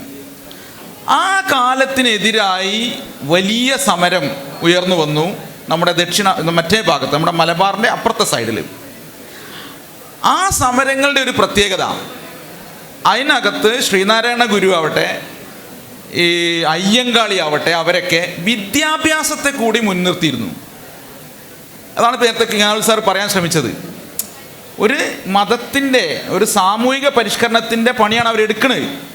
പക്ഷെ അത് എടുക്കാൻ വേണ്ടി അവർ ഉപയോഗിച്ച മാർഗം എന്താണ്? വിദ്യാഭ്യാസത്തെയാണ്. അപ്പോൾ അയ്യങ്കാളി ഒരു കുഞ്ഞിനെ സ്കൂളിൽ കൊണ്ടുപോയി ഇരുത്തുന്നുണ്ട്. ഞാൻ ഈ പറഞ്ഞ അവർണ വിഭാഗത്തിലെ ഒരു കുട്ടിയെ സ്കൂളിൽ പഠിപ്പിക്കാൻ കൊണ്ടുപോകുന്നുണ്ട്. സവർണരായ എന്ന് വിചാരിക്കുന്ന ആളുകൾ ആ സ്കൂളിനെ കത്തിക്കുക ചെയ്യുന്നത്, ആ സ്കൂളിനെ കത്തിച്ചളഞ്ഞു. അപ്പോൾ അയാൾ സമരം പ്രഖ്യാപിക്കുന്നുണ്ട്. എന്താണ് സമരം? ഞങ്ങളുടെ ആളുകൾ വയലിൽ പോവില്ല, കൊയ്യില്ല, വിതയ്ക്കില്ല എന്ന് പറയുന്നുണ്ട്. അപ്പോൾ ആദ്യത്തെ സമരം, പണിമുടക്ക് സമരം നടക്കുന്നത് വിദ്യാഭ്യാസത്തിന് വേണ്ടിയാണ്. പഞ്ചമി എന്ന് പറഞ്ഞ കുട്ടീനെ പഠിപ്പിക്കാൻ വേണ്ടിയാണ് ആദ്യത്തെ സമരം കേരളത്തിൽ നടക്കുന്നത്. നമ്മൾ വിചാരിക്കണ പോലെ എന്തെങ്കിലും കൂലിക്ക് വേണ്ടിയുള്ള സമരമല്ല, ആനുകൂല്യത്തിന് വേണ്ടിയുള്ള സമരമല്ല. അപ്പോൾ ദക്ഷിണ കേരളത്തിൽ ഇത്തരം സാമൂഹിക പരിവർത്തനത്തിൻ്റെ ഭാഗമായി നടന്ന, എന്താ പറയുക, ഗുരു അടക്കമുള്ള ആളുകളുടെ പോരാട്ടം വിദ്യാഭ്യാസവുമായി ബന്ധപ്പെടുത്തിയാണ് നിന്നത്. മനസ്സിലായോ പറഞ്ഞേ? അതുപോലെ മലബാറിൽ നേരത്തെ സാറ് പറഞ്ഞതിൻ്റെ അപ്പുറത്തേക്ക് ബ്രിട്ടീഷ് വിരുദ്ധ സമരത്തിൻ്റെ ഭാഗമായി അല്പം അതിൽ ശ്രദ്ധ കേന്ദ്രീകരിച്ചപ്പോൾ, ബ്രിട്ടീഷുകാരുടെ എതിർപ്പ് വൻതോതിൽ ഈ ഭാഗത്ത് വന്നപ്പോൾ, ഇവിടെ പല കാര്യങ്ങളിലും ശ്രദ്ധ കേന്ദ്രീകരിക്കാൻ പണ്ഡിത ശ്രേഷ്ഠന്മാരായ ആളുകൾക്കൊന്നും സാധിച്ചില്ല എന്നൊരു പ്രശ്നം ഉണ്ടായിട്ടുണ്ട്. അത് രാഷ്ട്രീയമായ ഒരു കുഴപ്പത്തിൻ്റെ ഭാഗമായിട്ടാണ്. എന്നാൽ അതിനുശേഷം ഇന്ത്യ സ്വതന്ത്രമായപ്പോൾ, നമ്മുടെ കേരളം രൂപപ്പെടുത്തിയപ്പോൾ, സാമൂഹ്യ പരിഷ്കരണത്തിൻ്റെ മതത്തിലുണ്ടാകുന്ന ഉണർവിൻ്റെ ഭാഗമായി, പുതുക്കലിൻ്റെ ഭാഗമായി വലിയ തോതിൽ വിദ്യാഭ്യാസ സ്ഥാപനങ്ങളുണ്ടായി. അതാണ് യഥാർത്ഥത്തിൽ നമ്മൾ ഇന്നിവിടെ ഇരിക്കാനുള്ള കാരണം തന്നെ അതാണ്. കാന്തപുര ഉസ്താദിൻ്റെ നേതൃത്വത്തിലാവട്ടെ, നമ്മുടെ സമസ്തയുടെ മൊത്തം നേതൃത്വത്തിലാവട്ടെ, അത് വിഭാഗം നോക്കണ്ട, എല്ലാ വിഭാഗങ്ങളുടെയും നേതൃത്വത്തിൽ ഏറ്റവും കൂടുതൽ ശ്രദ്ധ കേന്ദ്രീകരിച്ചത് വിദ്യാഭ്യാസത്തിലായിരുന്നു. നിരവധി സ്ഥാപനങ്ങളുണ്ടായി, നിരവധി പേർക്ക് അവസരങ്ങളുണ്ടായി. അപ്പോൾ ആദ്യം തുടക്കത്തിൽ അതെന്താണ്, ചെറിയ ക്ലാസ്സുകളിലേ പോയിക്കൊണ്ടിരുന്ന, പഠിക്കാനേ വരാതിരുന്ന മനുഷ്യരെ ചെറിയ ക്ലാസ്സുകൾ, ചെറിയ സ്കൂളുകൾ, കുഞ്ഞു സ്കൂളുകൾ ഉണ്ടാക്കുന്നതിനാണ് ആദ്യം പ്രാധാന്യം കൊടുത്തത്. നിങ്ങൾ ശ്രദ്ധിച്ചു നോക്കിയാൽ കാണാം. എന്നാൽ പിന്നെ പോകെ വലിയ സ്ഥാപനങ്ങൾ ഉണ്ടാവുകയും ഇപ്പോൾ നമ്മൾ ആലോചിച്ചുകൊണ്ടിരിക്കുന്നത് എന്താണ്? ഉന്നത വിദ്യാഭ്യാസ സ്ഥാപനങ്ങൾ ഉണ്ടാകണമെന്നും നമ്മുടെ വിദ്യാഭ്യാസത്തിന് വലിയ ക്വാളിറ്റി ഉണ്ടാവണമെന്നുമാണ് ആഗ്രഹിച്ചുകൊണ്ടിരിക്കുന്നത്. അതുകൊണ്ടാണ് നമ്മൾ സർക്കാരിനോട് പറയുന്നത്, സർക്കാരെ നിങ്ങൾ എന്ത് ചെയ്യരുത്, എല്ലാ ആനുകൂല്യങ്ങളും തിരുവനന്തപുരത്തിന് ചുറ്റും മാത്രമായി പോകരുത്. നിങ്ങളുടെ എല്ലാം കൊടുക്കുന്നത്, നിങ്ങളുടെ നയരൂപവത്കരണം മുഴുവൻ അങ്ങോട്ട് മാത്രമായി പോകരുത്. ഞങ്ങളിവിടെ സ്വന്തം നിലക്ക് തന്നെ വലിയ പരിശ്രമങ്ങൾ നടത്തുന്നുണ്ട്, അതിന് നിങ്ങൾ പിന്തുണക്കണം എന്ന് മാത്രമാണ് സർക്കാരിനോട് ആവശ്യപ്പെടുന്നത്. സത്യത്തിൽ നമ്മുടെ ഇന്നത്തെ പാനൽ ഡിസ്കഷനകത്ത് നമ്മുടെ മുൻ MLA ആയ പ്രദീപ് സാർ ഇവിടെ ഉണ്ടാവേണ്ടതായിരുന്നു. അദ്ദേഹത്തെ കൂടി കേൾക്കെ പറയേണ്ട കാര്യമാണത്. ഏത് സർക്കാർ വന്നാലും മലബാറിനെ അവഗണിക്കുന്ന സ്ഥിതിവിശേഷം ഉണ്ടാകുന്നു. അത് പണ്ട് ബ്രിട്ടീഷുകാർ ചെയ്തതിൻ്റെ തുടർച്ച തന്നെയാണെന്നാണ് നമ്മൾ പറയുന്നത്. കാരണം ബ്രിട്ടീഷുകാർ ഒരു കാലത്ത് നമ്മോട് ഈ പ്രദേശത്തോട് അവഗണന കാണിച്ചു. അത് തുടരരുത്, ക്വാളിറ്റിയുള്ള വിദ്യാഭ്യാസം നമ്മുടെ കുഞ്ഞുങ്ങളുടെ അവകാശമാണ്, അവർ പുറത്തോട്ടൊക്കെ പോവേണ്ടവരാണ്, കൂടുതൽ ഉന്നതമായ വിദ്യാഭ്യാസം നേടേണ്ടവരാണ്, നമ്മുടെ പ്രവാസി സുഹൃത്തുക്കളുടെ പണം മുഴുവൻ മുടക്കിയിരിക്കുന്ന വിദ്യാഭ്യാസത്തിലാണ്, കുഞ്ഞുങ്ങളുടെ വിദ്യാഭ്യാസം മാത്രം മുൻനിർത്തിയാണ് അവരൊക്കെ പോകുന്നത്. ഞാനോ പഠിച്ചില്ല, എൻ്റെ കുഞ്ഞുങ്ങൾ പഠിക്കട്ടെ എന്നവർ കാണുന്നതിനെ നിങ്ങൾ വളരെ ഗൗരവത്തോടെ എടുക്കണം. അത് സർക്കാരും എടുക്കണം, നമ്മുടെ സമൂഹവും എടുക്കണം എന്നാണ് എനിക്ക് പറയാനുള്ളത്. ഇപ്പോൾ വിദ്യാഭ്യാസ രംഗത്ത് സജീവമായി നിൽക്കുന്ന പത്തക്കുളം സാറിന് ഇതിനെ കൂട്ടിച്ചേർത്ത് പറയാൻ കഴിയുമെന്നാണ് ഞാൻ കരുതുന്നത്. Sir please.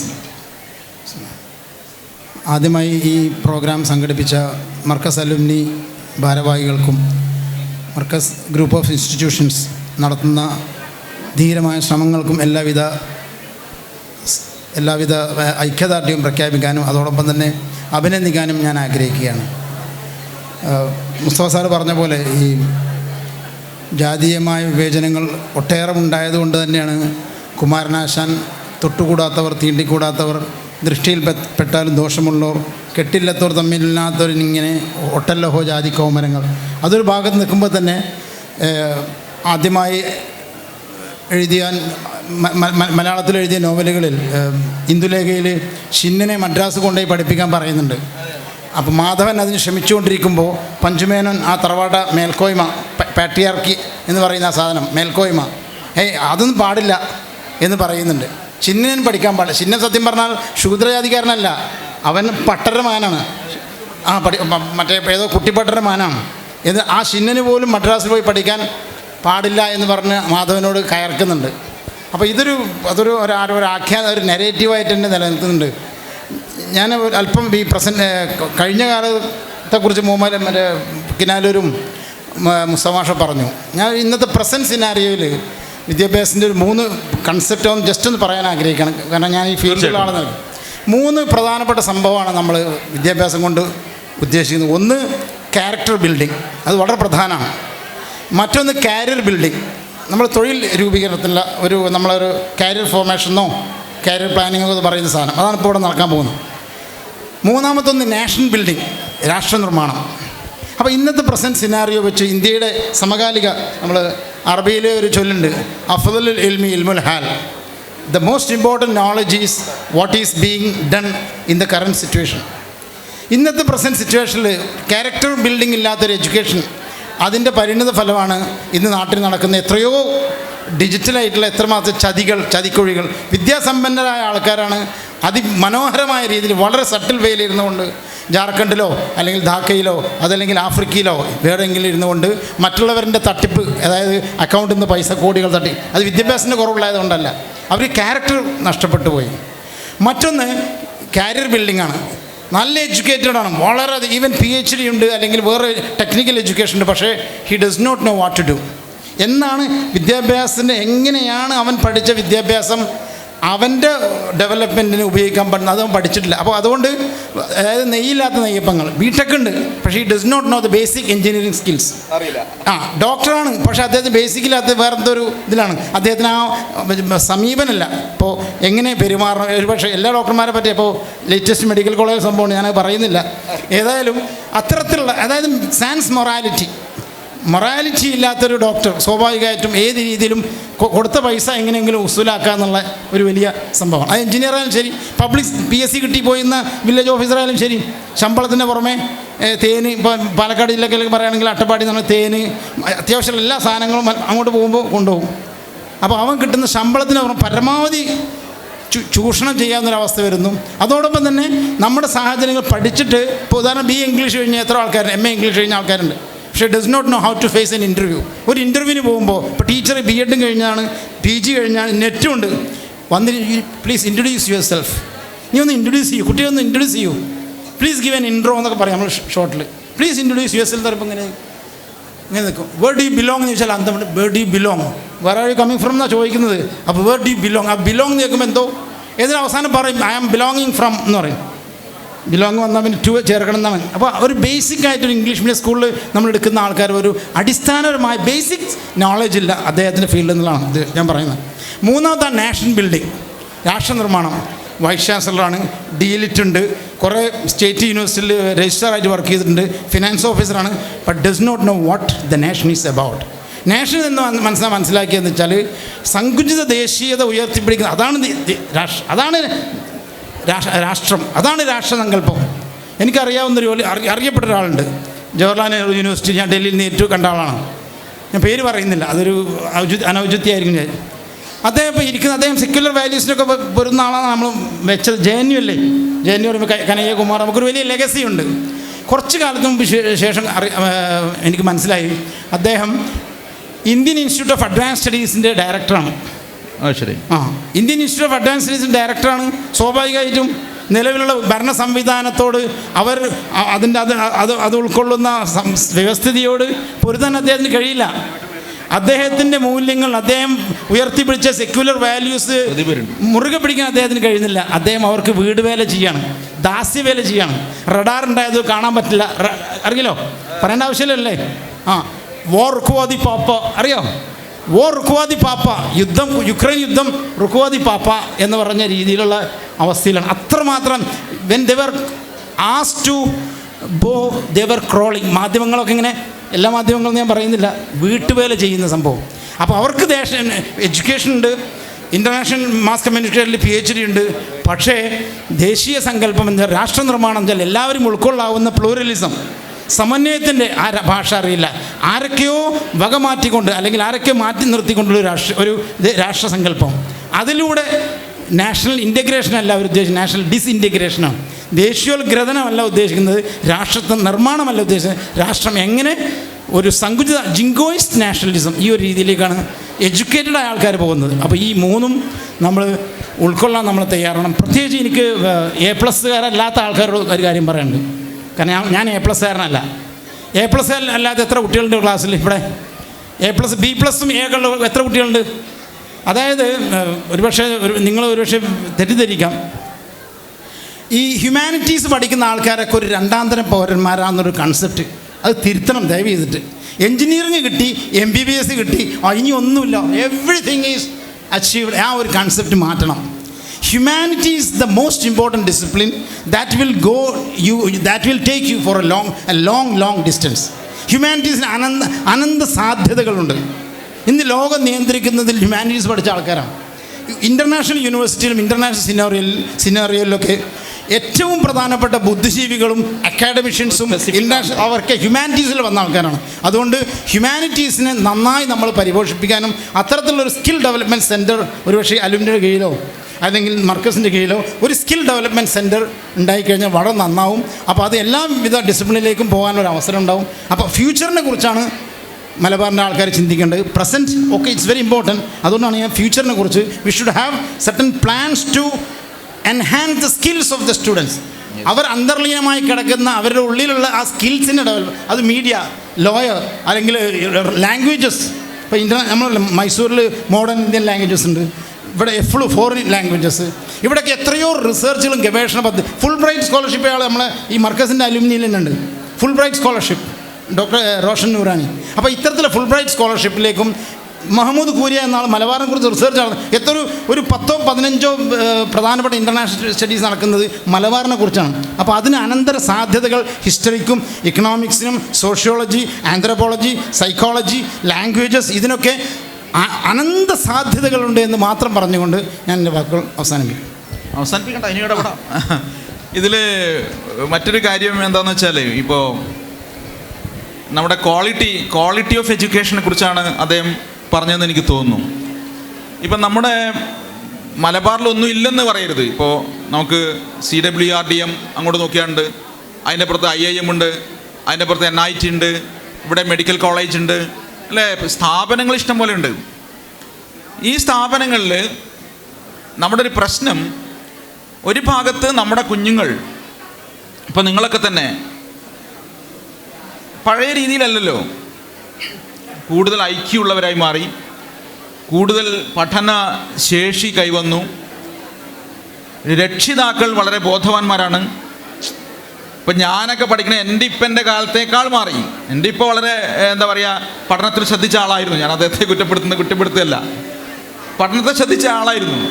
പക്ഷേ എന്നാൽ പുതിയ കുഞ്ഞുങ്ങളുടെ ഉപ്പമാർ, വീട്ടുകാർ, ആ ഇക്കോസിസ്റ്റം മൊത്തം, അവിടുത്തെ ആളുകൾ മുഴുവൻ പഠനത്തിന് വലിയ പ്രാധാന്യം കൊടുക്കുകയും കുട്ടികളെ സ്കൂളുകളിൽ നിന്നും കോളേജുകളിൽ നിന്നും ഏറ്റവും നന്നായി പുറത്തിറക്കുകയും ചെയ്യുന്നു.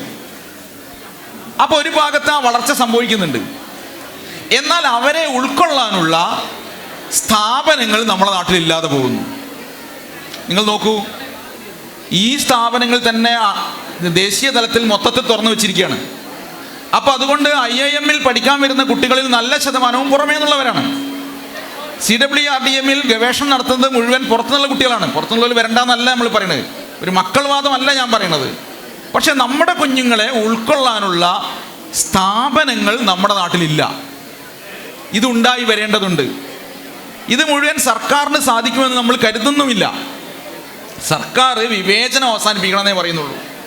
മറിച്ച് ഇത്തരം സ്ഥാപനങ്ങൾ ഉണ്ടാക്കിയെടുക്കാൻ മർക്കസിനെ പോലെയുള്ള ഇൻസ്റ്റിറ്റ്യൂഷനുകൾ, മർക്കസ് അലുമിനൈ പോലെയുള്ള സംഘടനകൾ, മറ്റ് സാമൂഹിക രാഷ്ട്രീയ സംഘടനകൾ, അവർ ശ്രമിച്ചുകൊണ്ട് മാത്രമേ നമുക്ക് മലബാറിനെ ഒരു ഹബ്ബാക്കി മാറ്റാൻ പറ്റുള്ളൂ. ഇപ്പോൾ നമ്മൾ വിദേശത്തൊക്കെ ചെന്ന് കഴിഞ്ഞാൽ നിങ്ങൾ ശ്രദ്ധിക്കേണ്ട ഒരു കാര്യം, ഹൈദരാബാദിൽ നിന്ന് കേട്ട് കഴിഞ്ഞാൽ ഹൈദരാബാദിൽ നിന്നുള്ള IT രംഗത്തുള്ള ആളുകൾ വലിയ തോതിൽ പുറമെ മുഴുവൻ ജോലി ചെയ്തുകൊണ്ടിരിക്കുക. അതുകൊണ്ട് ലോകതലത്തിൽ തന്നെ ഹൈദരാബാദിന് IT കേന്ദ്രം എന്നൊരു പേര് നേരത്തെ ഉണ്ടായിരുന്നു. ഇത് നമ്മൾ എന്ത് കുറ്റം പറഞ്ഞാലും ചന്ദ്രബാബു നായിഡുവിൻ്റെ ഒരു നേട്ടമാണത്. അതുപോലെ നമ്മുടെ ഈ കോഴിക്കോടിനും മലബാറിനും ഇത്തരമൊരു വിദ്യാഭ്യാസ തലസ്ഥാനമായി ഹബ്ബായി മാറാനുള്ള ശേഷി എല്ലാം കൊണ്ടുമുണ്ട്. അത്തരമൊരു നേതൃത്വമാണ് നമ്മൾ ഉണ്ടാക്കിയെടുക്കേണ്ടത്. ആ നേതൃത്വം കൊടുക്കാൻ സാധിക്കുന്ന സംഘടനയുടെ പ്രതിനിധി എന്ന നിലക്കും അത് മനസ്സിലാക്കുന്ന ഒരാളെന്ന നിലക്കും നമുക്ക് ഏറെ മുന്നോട്ട് പോകാൻ കഴിയും എന്നാണ് ഞാൻ പ്രതീക്ഷിക്കുന്നത്. മറ്റൊരു കാര്യം കൂടി ഞാൻ നേരത്തെ പറഞ്ഞു വെച്ച കാര്യമാണ്, നമ്മുടെ പ്രവാസികളുടെ പണമാണ് ഈ സ്ഥാപനങ്ങളെല്ലാം രൂപപ്പെടുത്താൻ ഇവിടെ വന്നുകൊണ്ടിരിക്കുന്നത്. ഇത് ശരിയായ ദിശയിൽ തന്നെയാണോ ഈ പണം മുടക്കുന്നത്?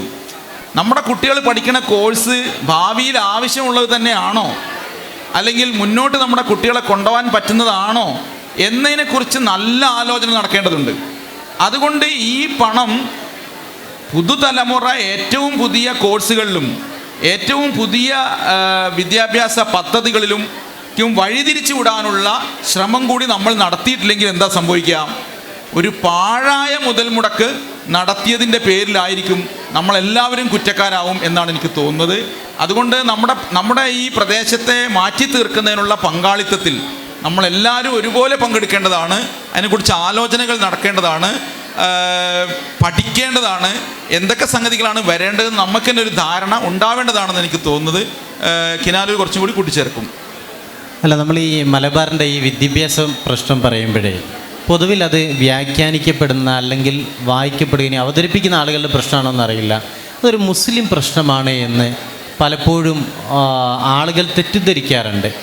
കാരണം ഈ മുസ്ലിം സംഘടനകളാണ് ഈ മലബാർ പ്രശ്നങ്ങൾ കൂടുതൽ ഉന്നയിക്കുന്നത് എന്നതുകൊണ്ടാണോ എന്നറിയില്ല, അങ്ങനെ വായിക്കാറുണ്ട്. അതുകൊണ്ട് തന്നെ സമൂഹ മാധ്യമങ്ങളിൽ ഈ മലബാറിൻ്റെ വിദ്യാഭ്യാസ പ്രശ്നമൊക്കെയായി വരുന്ന സമയത്ത് അതേക്കുറിച്ച് എന്തെങ്കിലും ഒരു പോസ്റ്റ് ഇടുകയാണെങ്കിൽ അതിനെതിരെ ഉണ്ടാകുന്ന കമൻറ്റുകൾ ചിലപ്പോഴെങ്കിലും വർഗീയ സ്വഭാവമുള്ള കമൻറ്റുകളാണ്. കാരണം ആളുകൾ കരുതുന്നത് അത് വിദ്യാഭ്യാസമില്ലായ്മയുടെയും വിവരക്കേടിൻ്റെയും ഭാഗമായിരിക്കും. എന്നാൽ പോലും ചില ആളുകളെങ്കിലും കരുതുന്നത് മലബാറിൻ്റെ വിദ്യാഭ്യാസ ആവശ്യത്തിന് വേണ്ടിയുള്ള സംസാരം മുസ്ലിങ്ങളുടെ വിദ്യാഭ്യാസ പുരോഗതിക്ക് വേണ്ടിയുള്ള ആവശ്യമാണ് എന്ന്. അതെ, അങ്ങനെയല്ല. അപ്പോൾ ആളുകൾ അങ്ങനെ തെറ്റിദ്ധരിക്കുന്നുണ്ട്, ആ രീതിയിൽ പ്രതികരിക്കുകയും ചെയ്യുന്നുണ്ട്. ഇനി ഇതിൻ്റെ മറ്റൊരു ഭാഗം കാണേണ്ടത്, ആ രീതിയിൽ ഏതെങ്കിലും ഒരു തരത്തിൽ സർക്കാരിൻ്റെ ഭാഗത്തു നിന്ന് അനുകൂലമായ തീരുമാനം വന്നില്ല. ഉദാഹരണം, ബാച്ച് അനുവദിക്കില്ല എന്ന് കേരളത്തിൻ്റെ പൊതുവിദ്യാഭ്യാസ മന്ത്രി ശിവൻകുട്ടി ആവർത്തിച്ച് പറയുന്നുണ്ട്. അങ്ങനെ പറയുന്നതിൻ്റെ അർത്ഥം ആ സർക്കാർ മുസ്ലിം വിരുദ്ധമാണെന്നല്ല. അങ്ങനെ വ്യാഖ്യാനിക്കാനും ആ രീതിയിൽ അവതരിപ്പിക്കാനുള്ള ശ്രമങ്ങൾ കൂടി നടക്കുന്നുണ്ട്. അതുകൂടി അല്ല, അത് പറയുന്നത് പറഞ്ഞാൽ അവിടെ നായർമാരോ മറ്റ് കമ്മ്യൂണിറ്റി ആയതുകൊണ്ട് അല്ലെങ്കിൽ ക്രിസ്ത്യാനികളായതുകൊണ്ട് ഇവിടെയുള്ള ജനസംഖ്യയിൽ വലിയൊരു ശതമാനം മുസ്ലിങ്ങളായതുകൊണ്ട് ആ അർത്ഥത്തിൽ നമ്മൾ വായിക്കുക. വായിക്കാൻ കഴിയില്ല.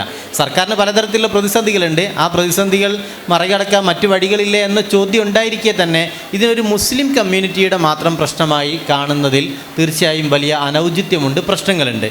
കാരണം കേരളത്തിൻ്റെ മാതൃകകൾ, 2 മാതൃകകൾ കാര്യമായി പ്രകീർത്തിക്കപ്പെട്ടിട്ടുണ്ട്. അതിലൊന്ന് ആരോഗ്യ മേഖലയാണ്. ആരോഗ്യ മാതൃകയും അതേപോലെ വിദ്യാഭ്യാസ മാതൃകയും കേരള മോഡൽ എന്ന് നമ്മൾ പലപ്പോഴും ആഘോഷിച്ചിട്ടുള്ള മേഖല കൂടിയാണത്.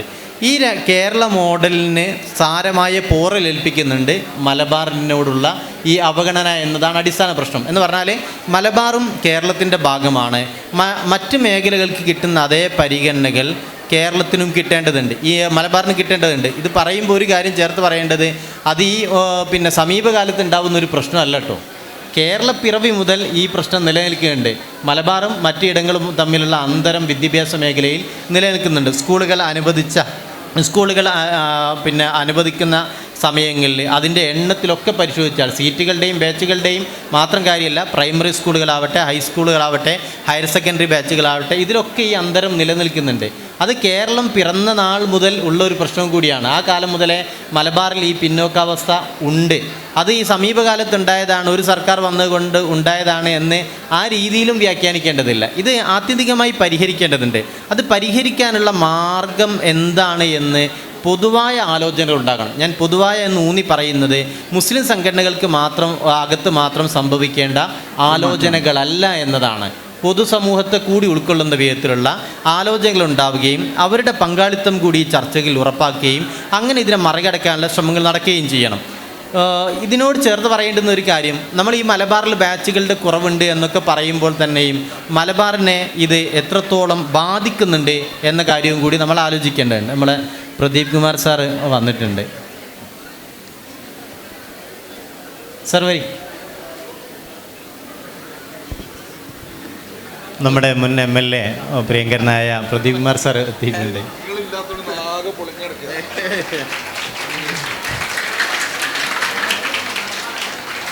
ഞങ്ങൾ ഈ മലബാറിൻ്റെ വിദ്യാഭ്യാസവുമായി ബന്ധപ്പെട്ട കാര്യങ്ങൾ ചർച്ച ചെയ്തുകൊണ്ടിരിക്കുകയാണ്. അപ്പോൾ ഞങ്ങൾ ഞാനൊന്ന് ആവർത്തിക്കട്ടല്ലേ, ഉന്നയിച്ച 2 വിഷയങ്ങൾ. ഒന്ന്, ഇത് മലബാറിൻ്റെ വിദ്യാഭ്യാസപരമായ പ്രശ്നങ്ങൾ അവതരിപ്പിക്കുന്നിടത്തും അത് വായിക്കപ്പെടുന്നിടത്തും പലപ്പോഴും ഒരു മുസ്ലിം പ്രശ്നമായിട്ട് കാണുന്നുണ്ട് എന്നൊരു സംശയം. അതങ്ങനെയല്ല, മുസ്ലിങ്ങളുടെ മാത്രമൊന്നും പ്രശ്നമല്ലല്ലോ. അതിനപ്പുറത്ത് വിശാലമായി വായിക്കപ്പെടേണ്ടതും പൊതുസമൂഹത്തെ കൂടി ഉൾക്കൊണ്ടുകൊണ്ട് പരിഹരിക്കപ്പെടേണ്ടതുമായ പ്രശ്നമാണ് എന്നതാണ്. രണ്ടാമത് ഞങ്ങൾ പറഞ്ഞുകൊണ്ടിരിക്കുന്ന ഒരു കാര്യം, ഇത് ഒരു പ്രത്യേക സർക്കാരിൻ്റെ ഭാഗമായി സംഭവിക്കുന്നതാണ് എന്ന് വിശദീകരിക്കാൻ കഴിയില്ല. കാലങ്ങളായി ഈ രീതി മലബാറും തിരുക്കൊച്ചിയൊക്കെ തമ്മിലുള്ള അന്തരം കാലങ്ങളായി നിലനിൽക്കുന്നുണ്ട്. അത് പരിഹരിക്കപ്പെടേണ്ടതാണ് എന്ന രീതിയിൽ നിന്നുകൊണ്ടുള്ള ചർച്ചകളാണ് ഞങ്ങളിപ്പോൾ നടത്തിക്കൊണ്ടിരിക്കുന്നത്. അതിന് വിശാലമായ കൂട്ടായ്മകൾ രൂപപ്പെട്ടു വരികയും അതേസമയം മലബാറിൻ്റെ വിദ്യാഭ്യാസ പ്രതിസന്ധിയെ മറികടക്കുന്നതിൽ മതസംഘടനകൾ ഉൾപ്പെടെ വഹിച്ചുകൊണ്ടിരിക്കുന്ന പങ്കിനെ കൂടി പരാമർശിച്ചുകൊണ്ടുള്ള ചർച്ചയാണ് ഇപ്പോൾ നടന്നുകൊണ്ടിരിക്കുന്നത്. മുസ്തമാഷ് സാറ് ഇവിടെ വലിയ മാറ്റം ഉണ്ടാക്കിയ പ്രിസം പദ്ധതിയുടെ അനുഭവത്തിൻ്റെ അടിസ്ഥാനത്തിൽ കൂടി ഈ കാര്യങ്ങൾ ഒന്ന് വിശദീകരിച്ചാൽ നന്നാവും തോന്നുന്നു. എന്ന് വെച്ചാൽ ഇപ്പോൾ യഥാർത്ഥത്തിൽ ഇങ്ങനെയൊരു മലബാറിലൊരു വിദ്യാഭ്യാസപരമായ ഒരു അവഗണന നേരിടുന്നുണ്ടോ, എങ്ങനെയാണെങ്കിൽ അതിൻ്റെ ഒരു പരിഹാരം എന്താണ്? നമുക്ക് ഈ സർക്കാർ ഇതര സംവിധാനവുമായി ബന്ധപ്പെടുത്തി എങ്ങനെ നമുക്കതിനെ മറികടക്കാൻ പറ്റും എന്നതിനെക്കുറിച്ച് ഒന്ന് സംസാരിച്ചാൽ നന്നായിരുന്നു. അതൊന്ന്, ഈ മലബാർ അവഗണന നേരിടുന്നുണ്ടോ എന്ന് ചോദിച്ചാൽ, മലബാർ എന്ന് പറഞ്ഞൊരു പ്രദേശം തന്നെ ഇന്ന് യാഥാർത്ഥ്യമല്ല എന്നുള്ളതാണ് വസ്തുത. ഇന്ന് കേരളമാണുള്ളത്. അതുകൊണ്ട് മലബാർ എന്ന് പറയുന്നത് വളരെ ബ്രിട്ടീഷുകാരുടെ കാലത്ത് ഉണ്ടായിരുന്ന മദ്രാസ് പ്രൊവിൻസിൻ്റെ ഭാഗമായിട്ടുണ്ടായിരുന്ന ഡിസ്ട്രിക്റ്റ് ആയിരുന്നു, അതിൻ്റെ ഹെഡ് ക്വാർട്ടർ ആയിരുന്നു. അതുകൊണ്ട് തന്നെ ഈ ഭാഗത്തിൻ്റെ രാഷ്ട്രീയത്തിനും രീതികൾക്കൊക്കെ ഒരു പ്രത്യേകതയുണ്ടായിരുന്നു. അതിൻ്റെ ഭാഗമായിട്ടാണ് ആ ഒരു സങ്കല്പങ്ങൾ വന്നത്. എന്നാൽ ഇന്ന് അതങ്ങനെ മലബാർ എന്ന് പറഞ്ഞിട്ടുള്ള ഒരു രാഷ്ട്രീയമായോ സാംസ്കാരികമായിട്ടുള്ള ഒരു എൻറ്റിറ്റി ഇല്ല. എന്നാൽ വടക്കൻ കേരളം കാസർഗോഡ് മുതൽ ഇങ്ങോട്ട് ഉള്ള ഈ വടക്കൻ കേരളത്തിൽ പിന്നോക്കാവസ്ഥകളുണ്ടായിരുന്നു പല മേഖലകളിൽ. അത് പരിഹരിക്കാനുള്ള ശ്രമവും ഗവൺമെൻറ്റുകളുടെ ഭാഗത്തുനിന്ന് ഉണ്ടായിട്ടുണ്ട്. അത് ഇനിയും നമുക്ക് ഇമ്പ്രൂവ് ചെയ്യണം എന്നുള്ളത് ശരിയാണ്. അപ്പോൾ പക്ഷേ നിങ്ങൾ മധ്യ കേരളത്തിലൊക്കെയുള്ള പല ജില്ലകളുമായിട്ട് താരതമ്യം ചെയ്യുന്ന സമയത്ത്, ഞാൻ എറണാകുളമല്ല ഉദ്ദേശിച്ചത്, എറണാകുളം കുറേ കൂടെ വളരെ മെട്രോപൊളിറ്റൻ സിറ്റിയായി മാറിയതാണ്. അതൊഴിച്ചുള്ള ജില്ലകളായിട്ട് കമ്പയർ ചെയ്യുന്ന സമയത്ത് നമ്മൾ ഉന്നത വിദ്യാഭ്യാസ സ്ഥാപനങ്ങളുടെ കാര്യത്തിലും വിദ്യാലയങ്ങളുടെ കാര്യത്തിലൊന്നും തന്നെ പിന്നോക്കമായിട്ടുള്ള സാഹചര്യമില്ല. പക്ഷേ ഇനിയും നമുക്ക് മുമ്പോട്ട് പോകേണ്ടതുണ്ട്. അത് കേരളത്തിന് പൊതുവായുണ്ട്. ഇവിടെ നമ്മുടെ ഈ വടക്കൻ കേരളത്തിൽ പ്രത്യേകമായിട്ടുള്ള പരിഗണനയും പ്രത്യേകമായിട്ടും കുറവുകൾ പരിഹരിക്കാനുണ്ടാവും.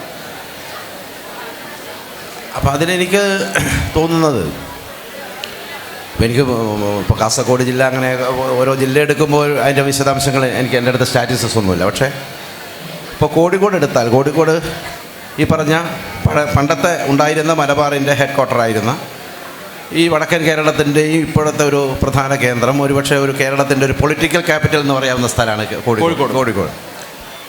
കോഴിക്കോട് വിദ്യാഭ്യാസ രംഗത്ത് ഒരുപാട് മുന്നേറ്റം ഉണ്ടായ സ്ഥലമാണ്.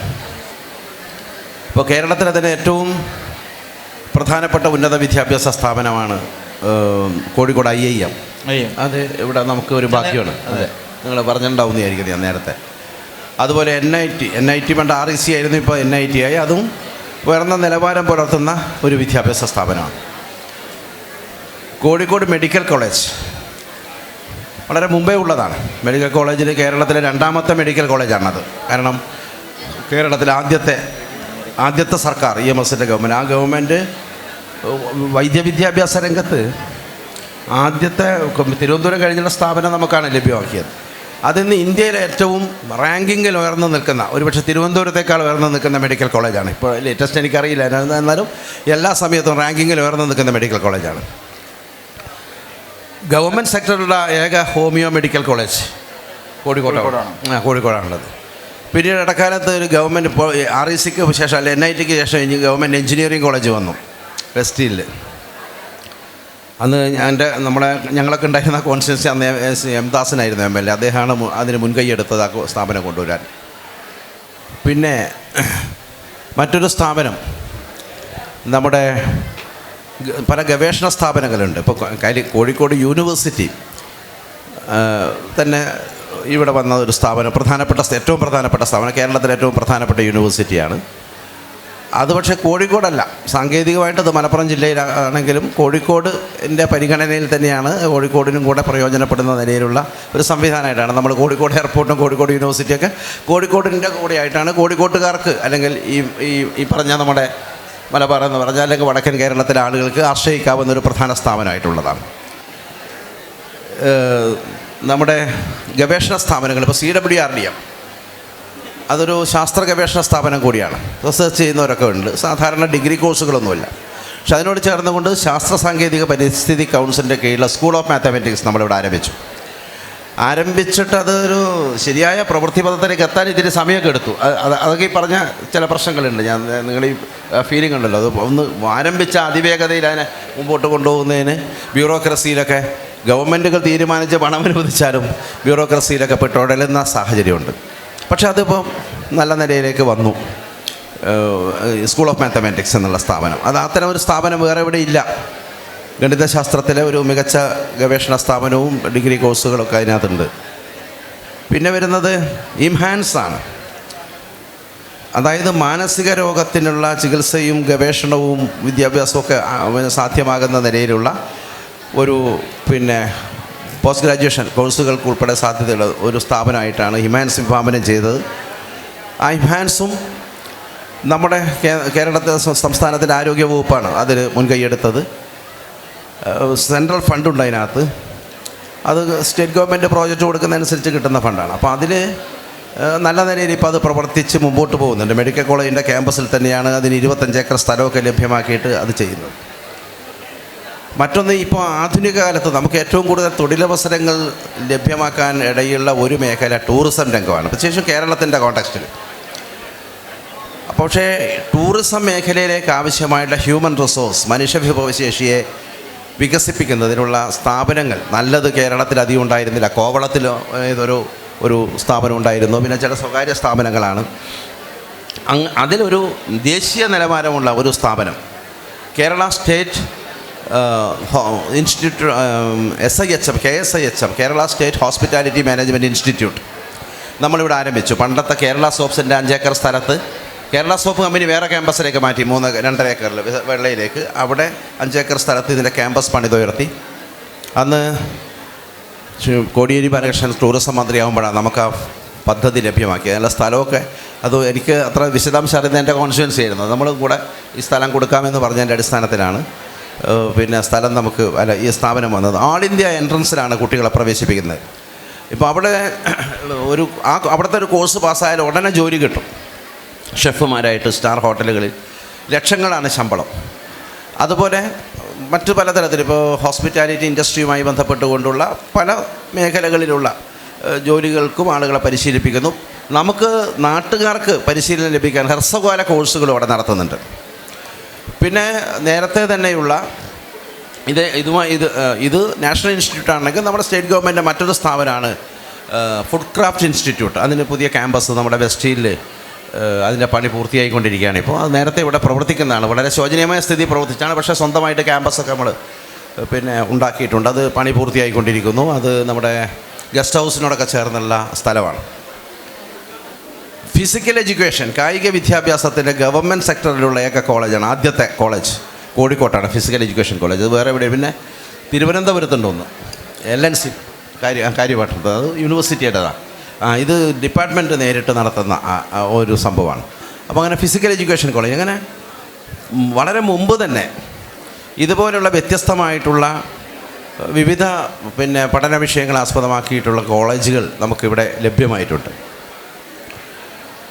പിന്നെ ഉള്ളത് നമുക്കിവിടെ നമ്മുടെ പണ്ടേ ഉള്ള കോളേജുകൾ എടുത്താൽ ഉന്നത വിദ്യാഭ്യാസമാണല്ലോ ഞാനിപ്പോൾ പറയണത്. അതെടുത്തു കഴിഞ്ഞാൽ നമ്മൾ ഇപ്പോൾ Devagiri college, Farook college, Guruvayurappan college, Malabar Christian college, Providence college, government arts and science college, ഈ നഗരവും ചുറ്റുപാടും ഞാൻ കോഴിക്കോടിൻ്റെ ഇതാണ് പറയുന്നത്. ഇതേപോലെ തന്നെ നമ്മൾ ഈ വടക്കൻ കേരളം പറയുമ്പോൾ മലപ്പുറം എടുക്കാം, കണ്ണൂരിൽ ബ്രണ്ണൻ കോളേജ്, അല്ലെങ്കിൽ മലപ്പുറത്ത് PMSM കോളേജ്, ഇങ്ങനെ പല ഒരുപാട് സ്ഥാപനങ്ങൾ, മലപ്പുറം ഗവൺമെൻറ് കോളേജ്, പിന്നെ കൊയിലാണ്ടി കോളേജ്, ഇങ്ങനെ കോളേജുകളൊക്കെ പണ്ട് ജൂനിയർ കോളേജുകളായിരുന്നൊക്കെ സീനിയർ കോളേജുകളായിട്ട് വളർന്നു വന്നിട്ടുണ്ട് അടിസ്ഥാന സൗകര്യങ്ങളിലും മറ്റുമെല്ലാം.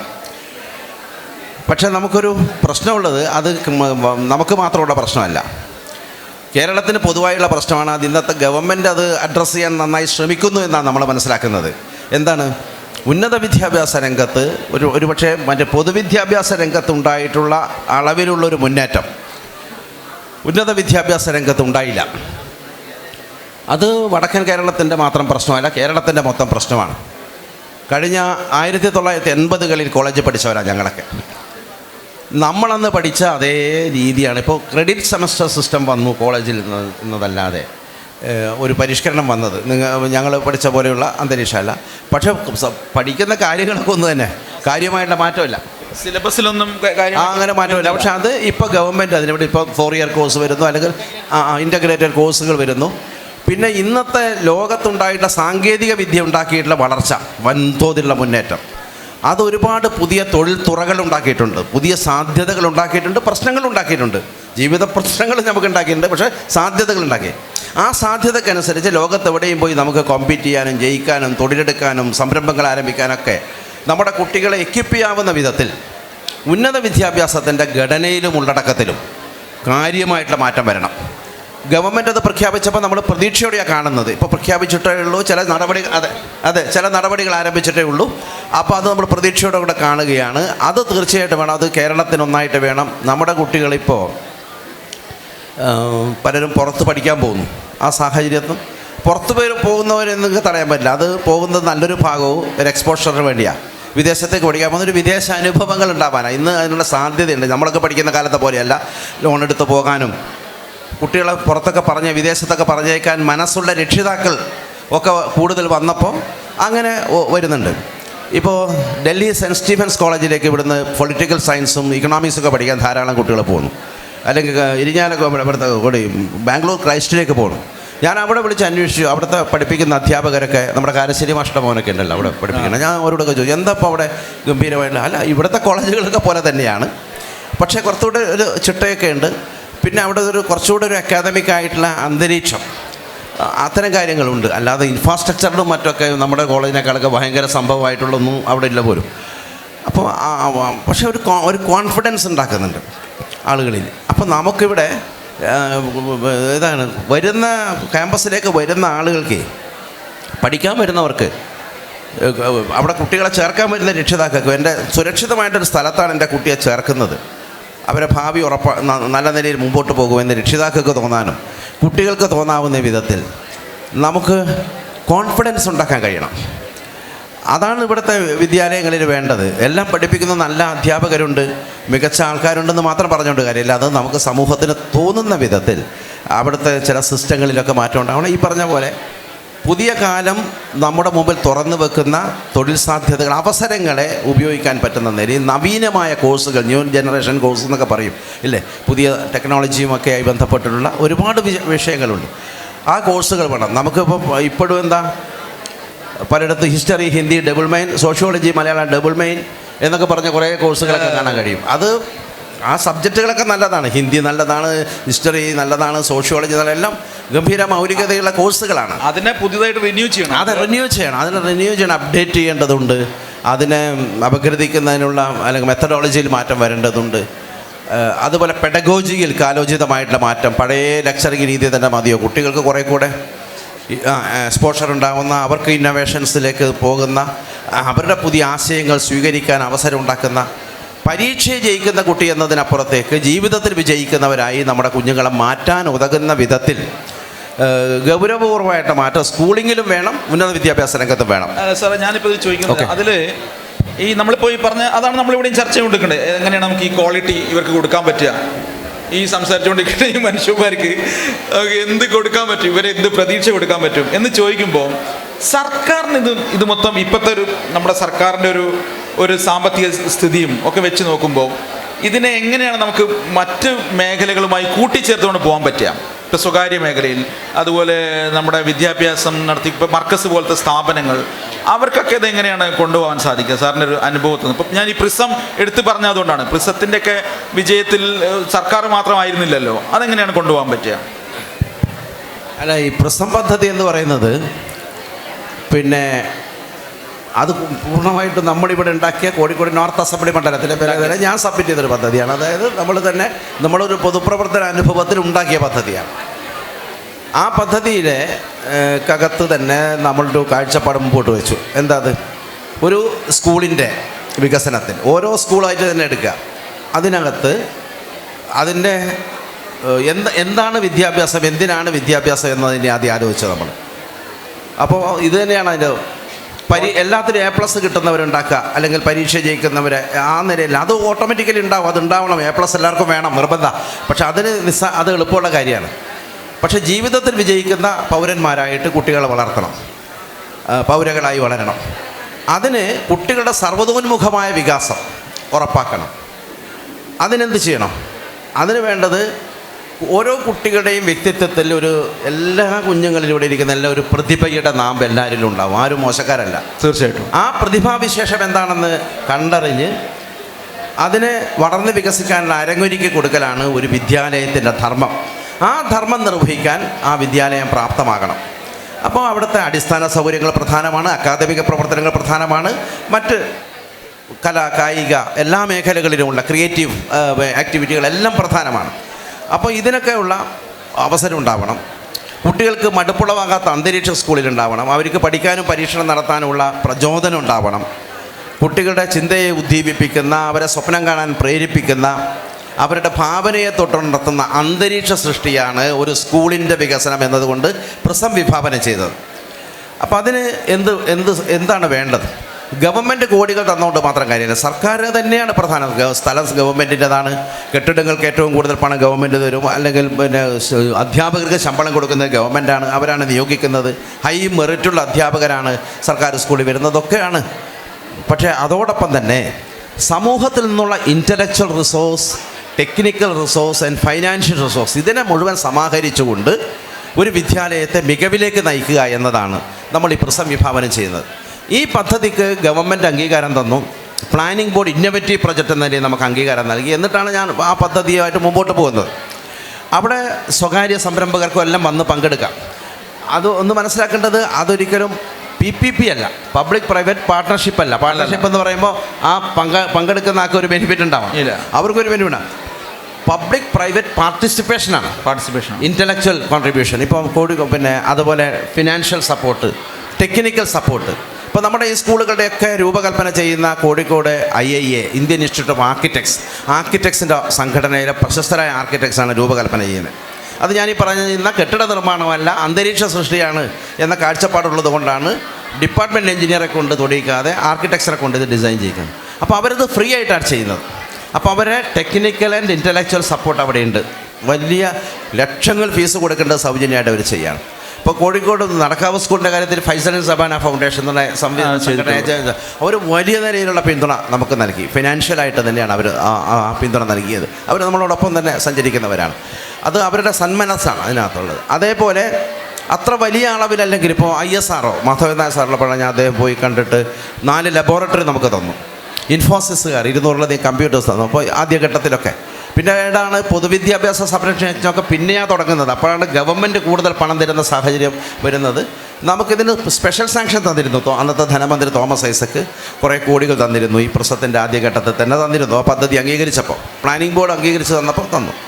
അപ്പോൾ ഇങ്ങനെ ഈ പറഞ്ഞ പോലെ ഇതേ രീതി നമുക്ക് ഉന്നത വിദ്യാഭ്യാസ രംഗത്തിന് സ്വീകരിക്കാം. ഒന്ന്, ഗവൺമെൻറ് കോളേജുകളെ അല്ലെങ്കിൽ പിന്നെ വികസനത്തിലേക്ക് കൊണ്ടുപോകാൻ ഗവൺമെൻറ് തന്നെ പ്രധാന പങ്ക് വഹിക്കുന്നതോടൊപ്പം തന്നെ സമൂഹത്തിൽ നിന്നുള്ള ഇൻ്റലക്ച്വൽ റിസോഴ്സ്. ഇപ്പോൾ ഈ നമ്മുടെ പ്രിസം പദ്ധതിയിലെ ഇപ്പോൾ ഈ school of mathematics, IIM, NIT ഇവരെല്ലാം പല ഘട്ടങ്ങളിലായി അസോസിയേറ്റ് ചെയ്തിട്ടുണ്ട്. വ്യക്തികൾ ചെയ്യുന്നുണ്ട്, വലിയ റിട്ടയർഡ് പ്രൊഫസർമാരും അങ്ങനെയൊക്കെയുള്ള ആർക്കും അവസരങ്ങളുണ്ട്. പിന്നെ സാമ്പത്തിക സഹായത്തിൽ മാത്രമല്ല, വിലമതിക്കാനാകാത്ത ഇൻ്റലക്ച്വൽ സപ്പോർട്ടിലും നമ്മൾ അത് എല്ലാവരെയും കൂട്ടിയോജിപ്പിച്ചുകൊണ്ടാണ് നമ്മൾ മുമ്പോട്ട് പോകുന്നത്. അപ്പോൾ അതിനെ കോർത്തിണക്കാൻ ആരെങ്കിലും ജനപ്രതിനിധികളോ ആരെങ്കിലും ഉണ്ടാവണമെന്ന് മാത്രം, അല്ലെങ്കിൽ ഉദ്യോഗസ്ഥ സംവിധാനം ഉണ്ടാവണം. ഇതാണ് ഈ മാർഗം എല്ലാ സ്ഥലത്തും പറ്റും. മറ്റൊന്ന്, എൻ്റെ അഭിപ്രായത്തിൽ നമുക്ക് എല്ലാ മേഖലയ്ക്കും ഇവിടെ സാധ്യതയുണ്ട്. സ്വകാര്യ മേഖലയ്ക്ക് അവസരമുണ്ട്. പിന്നെ ഗവൺമെൻറ്റും സ്വകാര്യ മേഖലയും ചേർന്നതാണല്ലോ എയ്ഡഡ് മേഖല എന്ന് പറയുന്നത്. ഗവൺമെൻറ് ശമ്പളം കൊടുക്കുന്ന അവർക്ക് സ്കോപ്പുണ്ട്, ഗവൺമെൻറ് സെക്ടറിനും ഉണ്ട്. അപ്പോൾ യഥാർത്ഥത്തിൽ ഗവൺമെൻറ് സ്ഥാപനങ്ങളായിരിക്കണം ഒരു ബെഞ്ച് മാർക്ക് സൃഷ്ടിക്കേണ്ടത്. ഇപ്പോൾ ഒരു മികച്ച കോളേജ് എങ്ങനെയാവണം? നമുക്ക് IIM ഒരു മോഡലാണ്, സർക്കാർ സംവിധാനമാണത്. അതുപോലെയുള്ള നമുക്ക് ഗവൺമെൻറ് ആർട്സ് ആൻഡ് സയൻസ് കോളേജിനെ ഒരു ഉന്നത വിദ്യാഭ്യാസ സ്ഥാപനം എങ്ങനെയാവണം എന്നുള്ളതിൻ്റെ മാതൃക അവിടെ സൃഷ്ടിക്കണം. അങ്ങനെ കഴിഞ്ഞാൽ സ്വകാര്യ സ്ഥാപനങ്ങൾക്കുൾപ്പെടെ ആ നിലവാരത്തിലേക്ക് ഉയരാനുള്ള ശ്രമമാണ് ഉണ്ടാവുന്നത്. ഇവിടെ അത് ഉണ്ടാകുന്നില്ല. ഇവിടെ പലപ്പോഴും സ്വകാര്യ വിദ്യാഭ്യാസ സ്ഥാപനങ്ങൾ ചിലതൊക്കെ മികവോടെ നിൽക്കുന്നതുണ്ട്, ചിലത് മികവില്ലാത്തതുണ്ട്. അപ്പോൾ ഗവൺമെൻറ്റിന് തന്നെ ഇത്തരം കാര്യങ്ങളിൽ ബെഞ്ച് മാർക്ക്, ഇപ്പോൾ സ്കൂളുകളുടെ കാര്യത്തിൽ പ്രസം സ്കൂളുകൾ എന്ന് പറയുന്നതിന് ഒരു ബെഞ്ച് മാർക്കായിട്ട് എടുക്കാമെന്ന് എനിക്ക് തോന്നുന്നു. അവിടുത്തെ ഇൻഫ്രാസ്ട്രക്ചർ ആണെങ്കിലും സൗകര്യങ്ങളാണെങ്കിലും കുറേയധികം അവിടെ നടക്കുന്ന ആക്ടിവിറ്റി, എല്ലാം പൂർണ്ണതയിലെത്തിയെന്ന് ഞാൻ പറയില്ല, പക്ഷേ കുറേ ആക്ടിവിറ്റികൾ നാഷണൽ ലെവലിലൊക്കെ റാങ്കിങ്ങിൽ വരുന്നത് അങ്ങനെയാണ്. അപ്പോൾ ഒരു സ്കൂളുകളെ ആ നിലയിൽ, പക്ഷേ നമുക്ക് സ്വകാര്യ വിദ്യാലയങ്ങൾ, ഇപ്പോൾ നിങ്ങളൊക്കെ വക വിദ്യാലയങ്ങൾ പോലെ പലതും നല്ല നിലയിൽ നടക്കുന്ന, നല്ല നിലയിൽ നടക്കാത്തതുണ്ട്. അപ്പോൾ എല്ലാ മേഖലക്കും അവസരം കൊടുക്കുമ്പോൾ ഒരു കാര്യം ഗവൺമെൻറ് നിഷ്കർഷിക്കണം, അതിൻ്റെ ഗുണമേന്മ. എവിടെയെങ്കിലും തട്ടുപുറത്ത് പാരലൽ കോളേജ് നടത്തുന്ന പോലെ നമുക്ക് ഈ ഔദ്യോഗികമായിട്ടുള്ള സ്കൂൾ സംവിധാനമോ കോളേജ് സംവിധാനമോ ഉണ്ടാകാൻ പാടില്ല. സെൽഫ് ഫൈനാൻസിങ് കോളേജ് ആണെങ്കിലും അൺഎയ്ഡഡ് സെക്ടർ ആണെങ്കിലും എല്ലാം കൃത്യമായിട്ടുള്ള ചില യോഗ്യതാ മാനദണ്ഡങ്ങളുണ്ടാകണം അവർക്ക് അംഗീകാരം കിട്ടാൻ. അത് ഇപ്പോൾ അതിന് വെള്ളം ചേർക്കുന്ന നിലപാടാണ് ഇപ്പോൾ യൂണിവേഴ്സിറ്റി ഗ്രാൻസ് കമ്മീഷൻ കേന്ദ്ര നയത്തിൻ്റെയൊക്കെ ഭാഗമായിട്ട് പൂർണ്ണമായിട്ടും കച്ചവടത്തിന് വിട്ടുകൊടുക്കുന്ന രീതിയാണ്. ഒരു തരത്തിലുള്ള സാമൂഹ്യ പ്രതിബദ്ധതയുടെ അടിസ്ഥാനത്തിലല്ല ദേശീയ തലത്തിലുള്ള നയം വരുന്നത്. അപ്പോൾ അത് സാമൂഹ്യ പ്രതിബദ്ധത ഉണ്ടാവണം. സാമൂഹ്യ പ്രതിബദ്ധതയോടെ സ്വകാര്യ മേഖലയ്ക്കും പ്രവർത്തിക്കാനാവും. പക്ഷെ അവർക്ക് ഫീസ് വാങ്ങേണ്ടി വരും. എന്തുകൊണ്ടാണ്? അവർക്ക് വേറെ ശമ്പളമൊന്നും സർക്കാർ കൊടുക്കുന്നില്ല, ഫീസ് വാങ്ങിയേ നടത്താൻ പറ്റും. പക്ഷെ അതിന് ഒരു നിയന്ത്രണം ഉണ്ടാവണം. ന്യായമായിട്ടുള്ള ഫീസ് ചുമത്തിക്കൊണ്ട് തന്നെ നല്ല വിദ്യാഭ്യാസം കൊടുക്കുന്നു എന്ന് ഉറപ്പാക്കാനുള്ള കൃത്യമായിട്ട് ഇവാലുവേഷൻ സിസ്റ്റം ഉണ്ടാവണം. ഇപ്പോൾ ഓട്ടോണമസ് കോളേജുകൾ എന്ന് പറഞ്ഞ സംവിധാനം ഉണ്ടായിട്ടുണ്ട്. ഇപ്പോൾ സർക്കാർ ശമ്പളവും കൂടെ കൊടുക്കുന്ന കോളേജുകൾ ഓട്ടോണമസ് ആയി.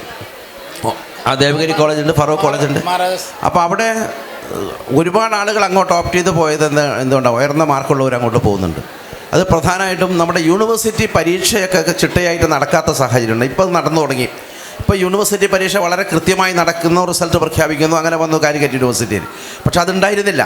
ആ സമയത്ത് ഓട്ടോണമസ് കോളേജിലാണെങ്കിലും അവർ കൃത്യമായിട്ട് പരീക്ഷ നടത്തി റിസൾട്ട് ഉണ്ടാക്കും.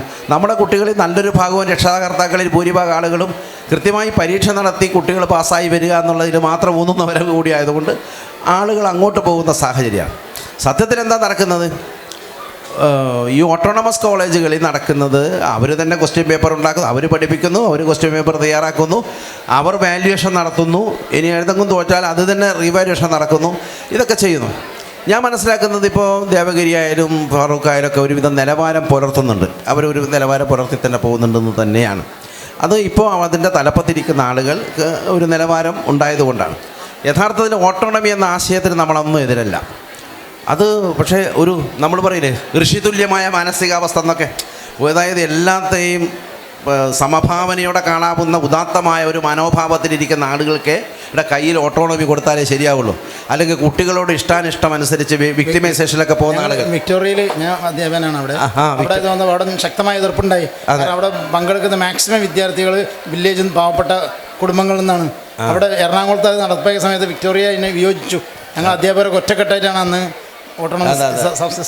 എതിർത്തത്. അപ്പം അധ്യാപകർ ഉന്നതമായ നിലവാരം എന്ന് പറഞ്ഞാൽ അക്കാഡമിക് നിലവാരം മാത്രമല്ല, അവരെ മനോഭാവത്തിലെ നിലവാരം, എല്ലാവരെയും സമഭാവനയോടെ കാണാൻ, ആരോടും മറ്റ് വിദ്വേഷമോ പ്രത്യേക പ്രീതിയോ ഇല്ലാതെ സമീപിക്കാനുള്ള മാനസികാവസ്ഥയുള്ള ആളുകളുടെ കയ്യിൽ ഓട്ടോണമി കൊടുത്താൽ അത് ഗംഭീരമാണ്. അതിനേക്കാൾ വലിയതില്ല. അപ്പോൾ പക്ഷെ അങ്ങനെയല്ല വരുന്നത്. ഓട്ടോണമസ് ഇപ്പം എല്ലാ സെൽഫ് ഫൈനാൻസുകളും ആർക്കും കൊടുക്കും. അപ്പോൾ അങ്ങനെ കൊടുക്കുന്ന സമയത്ത് ഗുണമേന്മയില്ലാത്ത ആളുകളാണ് അത് നയിക്കുന്നതെങ്കിൽ അവരുടെ ഇഷ്ടത്തിനനുസരിച്ച് അത് കച്ചവടാക്കാൻ പറ്റും. അപ്പം നമുക്ക് ഗവൺമെൻറ് ഈ ഇത്തരം സൗകര്യങ്ങൾ വിദ്യാഭ്യാസത്തിന് വേണ്ടി ചെയ്യുമ്പോൾ ഗുണമേന്മ ഉറപ്പാക്കുന്നതിനുള്ള യാഡ് സ്റ്റിക്സ്, മാനദണ്ഡങ്ങൾ, അതിൻ്റെ നിബന്ധനകൾ ഉറപ്പാക്കുക എന്നത് ഏറ്റവും പ്രധാനമായിട്ടുള്ളൊരു കാര്യമാണ്. ഉന്നത വിദ്യാഭ്യാസ രംഗത്തും രണ്ടും പൊതുവിദ്യാഭ്യാസ രംഗത്തും ഗുണമേന്മ വർധനവ് ഇനിയും വലിയ നിലയിൽ പോകണം. ഇന്ത്യയിലെ മറ്റെല്ലാ സംസ്ഥാനങ്ങളെക്കാളും നമ്മൾ മുമ്പിലാണെന്ന് അഭിമാനത്തോടെ പറയുമ്പോൾ മുമ്പിലാണ്, അതൊരു വസ്തുതയാണ്. നമ്മൾ വലിയ മുന്നേറിയിട്ടുണ്ട്. പക്ഷേ ഗുണമേന്മയിൽ ഇനിയും നാം ഇന്ത്യയിലെ മറ്റ് സ്റ്റേറ്റുകളോടല്ല നമ്മൾ മത്സരിക്കണം. നമ്മൾ ലോകത്തോട് മത്സരിക്കണം. നമ്മൾ ലോക നിലവാരത്തിലേക്ക് പോകണം. അതിന് ലോകത്ത് എന്താണ് സംഭവിക്കുന്നതെന്ന് മനസ്സിലാക്കണം. അതിനുള്ള അന്വേഷണങ്ങൾ, ശ്രമങ്ങൾ സർക്കാരൊക്കെ നടത്തുന്നുണ്ടെന്നാണ് നമ്മൾ മനസ്സിലാക്കുന്നത്. അതിനെ നമുക്ക് പിന്തുണക്കാമെന്നാണ് എനിക്ക് പറയാനുള്ളത്. സാറുകൂടെ വന്നതുകൊണ്ട് പറയാണ്. പ്രത്യേകിച്ച് 2011 അലിഗർ മുസ്ലിം യൂണിവേഴ്സിറ്റി മലപ്പുറത്ത് വന്നു. ഞാനവിടെ അധ്യാപകനായിരുന്നു അന്ന്. അത് 340 ഏക്കർ അന്നത്തെ ഇടതുപക്ഷ ഗവൺമെൻറ് അനുവദിച്ചത്. ഞാൻ അന്ന് തുടക്കത്തിൽ അധ്യാപകനായിരുന്ന ആളാണ്. അത് ഫലപ്രദമായി ഉപയോഗപ്പെടുത്തുന്നതിൽ വീഴ്ച പറ്റിയിട്ടുണ്ട്. കേന്ദ്രത്തിൻ്റെ ചിറ്റമ്മ നയം, പ്രത്യേകിച്ച് അലിഗർ മുസ്ലിം യൂണിവേഴ്സിറ്റി അധികൃതരെ അവരുടെ സമീപനം. അതേ കാലത്തിന് ജാമിയ മില്ലിയയുടെ മറ്റൊരു സെൻറ്റർ മലപ്പുറത്ത് വന്നു. അവസാനം ആ സെൻറ്ററിൻ്റെ ഫർണിച്ചറും മറ്റൊക്കെ രണ്ടാം വിലക്ക് വിൽക്കേണ്ടി വന്നു. 3 ഹംദർദ് യൂണിവേഴ്സിറ്റിയുടെ ഒരു സെൻറ്ററും കണ്ണൂർ വന്നു. അപ്പോൾ മലബാറിൻ്റെ വിദ്യാഭ്യാസ പിന്നോക്കാവസ്ഥ പറയുമ്പോൾ നമുക്ക് കിട്ടിയ അവസരങ്ങൾ ഉപയോഗപ്പെടുത്തുന്നതിൽ നമുക്ക് പറ്റിയ വീഴ്ചകൾ കൂടെ നമ്മൾ മനസ്സിലാക്കുന്ന കൂട്ടത്തിൽ പറയാൻ ആഗ്രഹിക്കണം. Thank you. ഓക്കെ, നമ്മൾ സെഷൻ അവസാനിപ്പിക്കുകയാണ്. ഈ മലബാറിൻ്റെ വിദ്യാഭ്യാസ പിന്നോക്കാവസ്ഥയും വിദ്യാഭ്യാസ മുന്നോക്കാവസ്ഥയും നമ്മൾ ചർച്ച ചെയ്തിട്ടുണ്ട്. നമ്മൾ വെറുതെ പിന്നോക്കം പറഞ്ഞു പോവുകയല്ല. ഇതിനെ മുന്നേറാൻ സഹായിക്കുന്ന നിരവധി ഘടകങ്ങൾ കൂടി മലബാറിൽ പ്രവർത്തിക്കുന്നുണ്ട്. അപ്പോൾ നമ്മൾ ഈ +1 സീറ്റുകളുടെയും ബാച്ചുകളുടെയൊക്കെ കുറവ് പറയുമ്പോൾ തന്നെയും മലബാറിൽ അത് പ്രകടമാകാറില്ല. അത് പ്രകടമാകാതിരിക്കുന്നതിൽ പ്രധാനപ്പെട്ട കാരണം സാമൂഹിക സംഘടനകളുടെ, മതസ്ഥാപനങ്ങളുടെയൊക്കെ വലിയ പങ്കാളിത്തമാണ്. അവിടെയൊക്കെ പ്രൈവറ്റ് ആയിട്ട് തന്നെ ഇത്തരം സംവിധാനങ്ങൾ പ്രവർത്തിച്ചു കൊണ്ടിരിക്കുന്നുണ്ട്. മർക്കസിൻ്റെ കീഴിൽ വിവിധങ്ങളായ പദ്ധതികൾ നടക്കുന്നുണ്ട്. കോഴിക്കോട് ജില്ലയിലും മലപ്പുറത്തും കണ്ണൂരിലും കാസർഗോഡുമൊക്കെയായി വിവിധങ്ങളായ സ്ഥാപനങ്ങളിൽ ഇത്തരം ബാച്ചുകളുണ്ട്. വിദ്യാർത്ഥികൾ പഠിച്ചുകൊണ്ടിരിക്കുന്നുണ്ട്. യഥാർത്ഥത്തിൽ സർക്കാരിന് വലിയ സപ്പോർട്ട് ചെയ്യുക കൂടിയാണ് ഈ സ്ഥാപനങ്ങൾ ചെയ്യുന്നത്. സർക്കാരിന് പരിഹരിക്കാൻ കഴിയാത്തതിനപ്പുറത്തേക്ക് കുട്ടികളുടെ എണ്ണം ഉണ്ടാവുകയോ അതല്ലെങ്കിൽ ബാച്ചുകൾ അനുവദിക്കാൻ കഴിയാത്ത രാഷ്ട്രീയ സാഹചര്യങ്ങളോ സാമ്പത്തിക സാഹചര്യങ്ങളോ ആയിരിക്കാം. പക്ഷെ അതിനെ മറികടക്കാൻ ഉതകുന്ന വിധത്തിലുള്ള വലിയ പിന്തുണ ഈ സമുദായ സംഘടനകളുടെ ഉസ്താദിൻ്റെയൊക്കെ നേതൃത്വത്തിലുള്ള മർക്കസിൻ്റെയൊക്കെ നേതൃത്വത്തിലുള്ള സംഘടനകളും സ്ഥാപനങ്ങളും നൽകി വരുന്നുണ്ട്. അതിനെ കുറേ കൂടി നല്ല രീതിയിൽ സപ്പോർട്ട് ചെയ്യാൻ സർക്കാരിന് കഴിയുന്ന വിധത്തിൽ സപ്പോർട്ട് ചെയ്യാൻ ശ്രമിച്ചാൽ മലബാറിൽ വലിയ വിദ്യാഭ്യാസ മുന്നേറ്റം സാധ്യമാവും. ഈ വിദ്യാഭ്യാസ മുന്നേറ്റം എന്നതിന് നമ്മൾ ഈ ബാച്ചുകളുടെ എണ്ണവുമായി മാത്രം താരതമ്യപ്പെടുത്തുന്നിടത്ത് പ്രശ്നങ്ങളുണ്ട് എന്ന് ഞാൻ ആവർത്തിക്കുകയാണ്. വിദ്യാഭ്യാസ മുന്നേറ്റം എന്ന് പറയുന്നത് ഒരു സമൂഹത്തിനകത്ത് പാടെ സംഭവിക്കുന്ന ഒരു മാറ്റത്തെയാണ്. അതിൽ വിദ്യാർത്ഥികളുടെ പഠന നിലവാരമുണ്ട്, അതിൽ കിട്ടുന്ന സ്ഥാപനങ്ങളുടെ റാങ്കിങ് ഉണ്ട്, കുട്ടികൾ നേടുന്ന ഗ്രേഡുകളുണ്ട്, കുട്ടികളുടെ പിന്നെ വിജയം നേടുന്ന കുട്ടികളുടെ എണ്ണമുണ്ട്. ഇതെല്ലാം കൂടി ചേർന്നാണ് ഒരു വിദ്യാഭ്യാസ മുന്നേറ്റം എന്ന് പറയുന്നത്. നമ്മൾ കേവലം ഒരു ബാച്ചുകളിലേക്ക് സീറ്റുകളിലേക്ക് അത് ഒതുക്കുന്നിടത്ത് തീർച്ചയായും നമ്മൾ പിന്നോക്കം മാത്രമാണ് എന്നൊരു ധാരണയുണ്ടാകും. അതുകൊണ്ട് ഞാൻ എൻ്റെ സംസാരത്തിൻ്റെ ആരംഭത്തിൽ പറഞ്ഞൊരു കാര്യം, നമ്മൾ നിരാശപ്പെടേണ്ട ഒരു സാഹചര്യം മലബാറിനെ കുറിച്ച് ഇങ്ങനെ പറയുന്ന സമയത്ത് ഞങ്ങളിങ്ങനെ പിന്നോക്കമാണ് എന്നിങ്ങനെ പറയേണ്ടതുണ്ടോ എന്ന് നമ്മൾ ആലോചിക്കേണ്ടതുണ്ട്. അതിനെ മുന്നേറാൻ കഴിയുന്ന വിധത്തിലുള്ള സമാന്തരമായ അല്ലെങ്കിൽ അതിനോടൊപ്പം തന്നെ ചലിച്ചുകൊണ്ടിരിക്കുന്ന ധാരാളം ഘടകങ്ങൾ കേരളത്തിൽ മലബാറിലുണ്ട് എന്ന് സൂചിപ്പിക്കുകയാണ്. സാർ എന്തോ പറയാൻ ഉദ്ദേശിക്കുന്നത്? ഓക്കെ. അല്ല, ഞാൻ ഈ പറഞ്ഞതിനോട് തന്നെ ഞാൻ ഈ മലബാറിന്ന് ബോധപൂർവം ആ വാക്ക് ഉപയോഗിക്കാതിരുന്ന, ഞാനത് പറഞ്ഞുകൊണ്ടിരുന്ന ഒരാളാണ്. പക്ഷേ അതിനെ ദുരുപയോഗം ചെയ്യാനുള്ള ചില ശ്രമങ്ങൾ ഉള്ളതുപോലെ തോന്നി. നമ്മളൊരു അനാവശ്യം നമ്മുടെ പ്രശ്നങ്ങൾ പരിഹരിക്കുകയല്ലേ വേണ്ടത്. മലബാർ നിവർത്തന പ്രക്ഷോഭം ഒരു കൂട്ടർ ഒരു ഘട്ടത്തിൽ ആരംഭിച്ചു, ഇപ്പോഴല്ല, കുറച്ച് മുമ്പേ. അപ്പോൾ അത് സുഖകരമായിട്ടുള്ളതല്ല. മലബാർ എന്നൊരു പ്രദേശമുണ്ട് എന്നൊക്കെ പറഞ്ഞിട്ട് പിന്നെ ഒരാൾ ഈ കഴിഞ്ഞ ദിവസം എന്തോ ഒരു സമരം ഒരാളാരോ നടത്തി അറസ്റ്റ് ചെയ്തിരിക്കുന്നത് ഒരു പ്രത്യേക രീതി. അങ്ങനെ നമ്മളൊരു കോഴിക്കോടിൻ്റെ പേരിലോ അല്ലെങ്കിൽ കാസർഗോഡിൻ്റെ പേരിൽ മലബാറിന് അങ്ങനെ പ്രത്യേക, അല്ലെങ്കിൽ തിരുവിതാംകൂറിൻ്റെ പേരിൽ അപ്പുറത്ത് തിരുകൊച്ചിയുടെ പേരിൽ പഴയ രാജഭരണകാലത്തെ തിരുകൊച്ചി, അതിൻ്റെ പേരിലുള്ള ഒരു പ്രത്യേക പിന്നെ ഇതുണ്ടല്ലോ.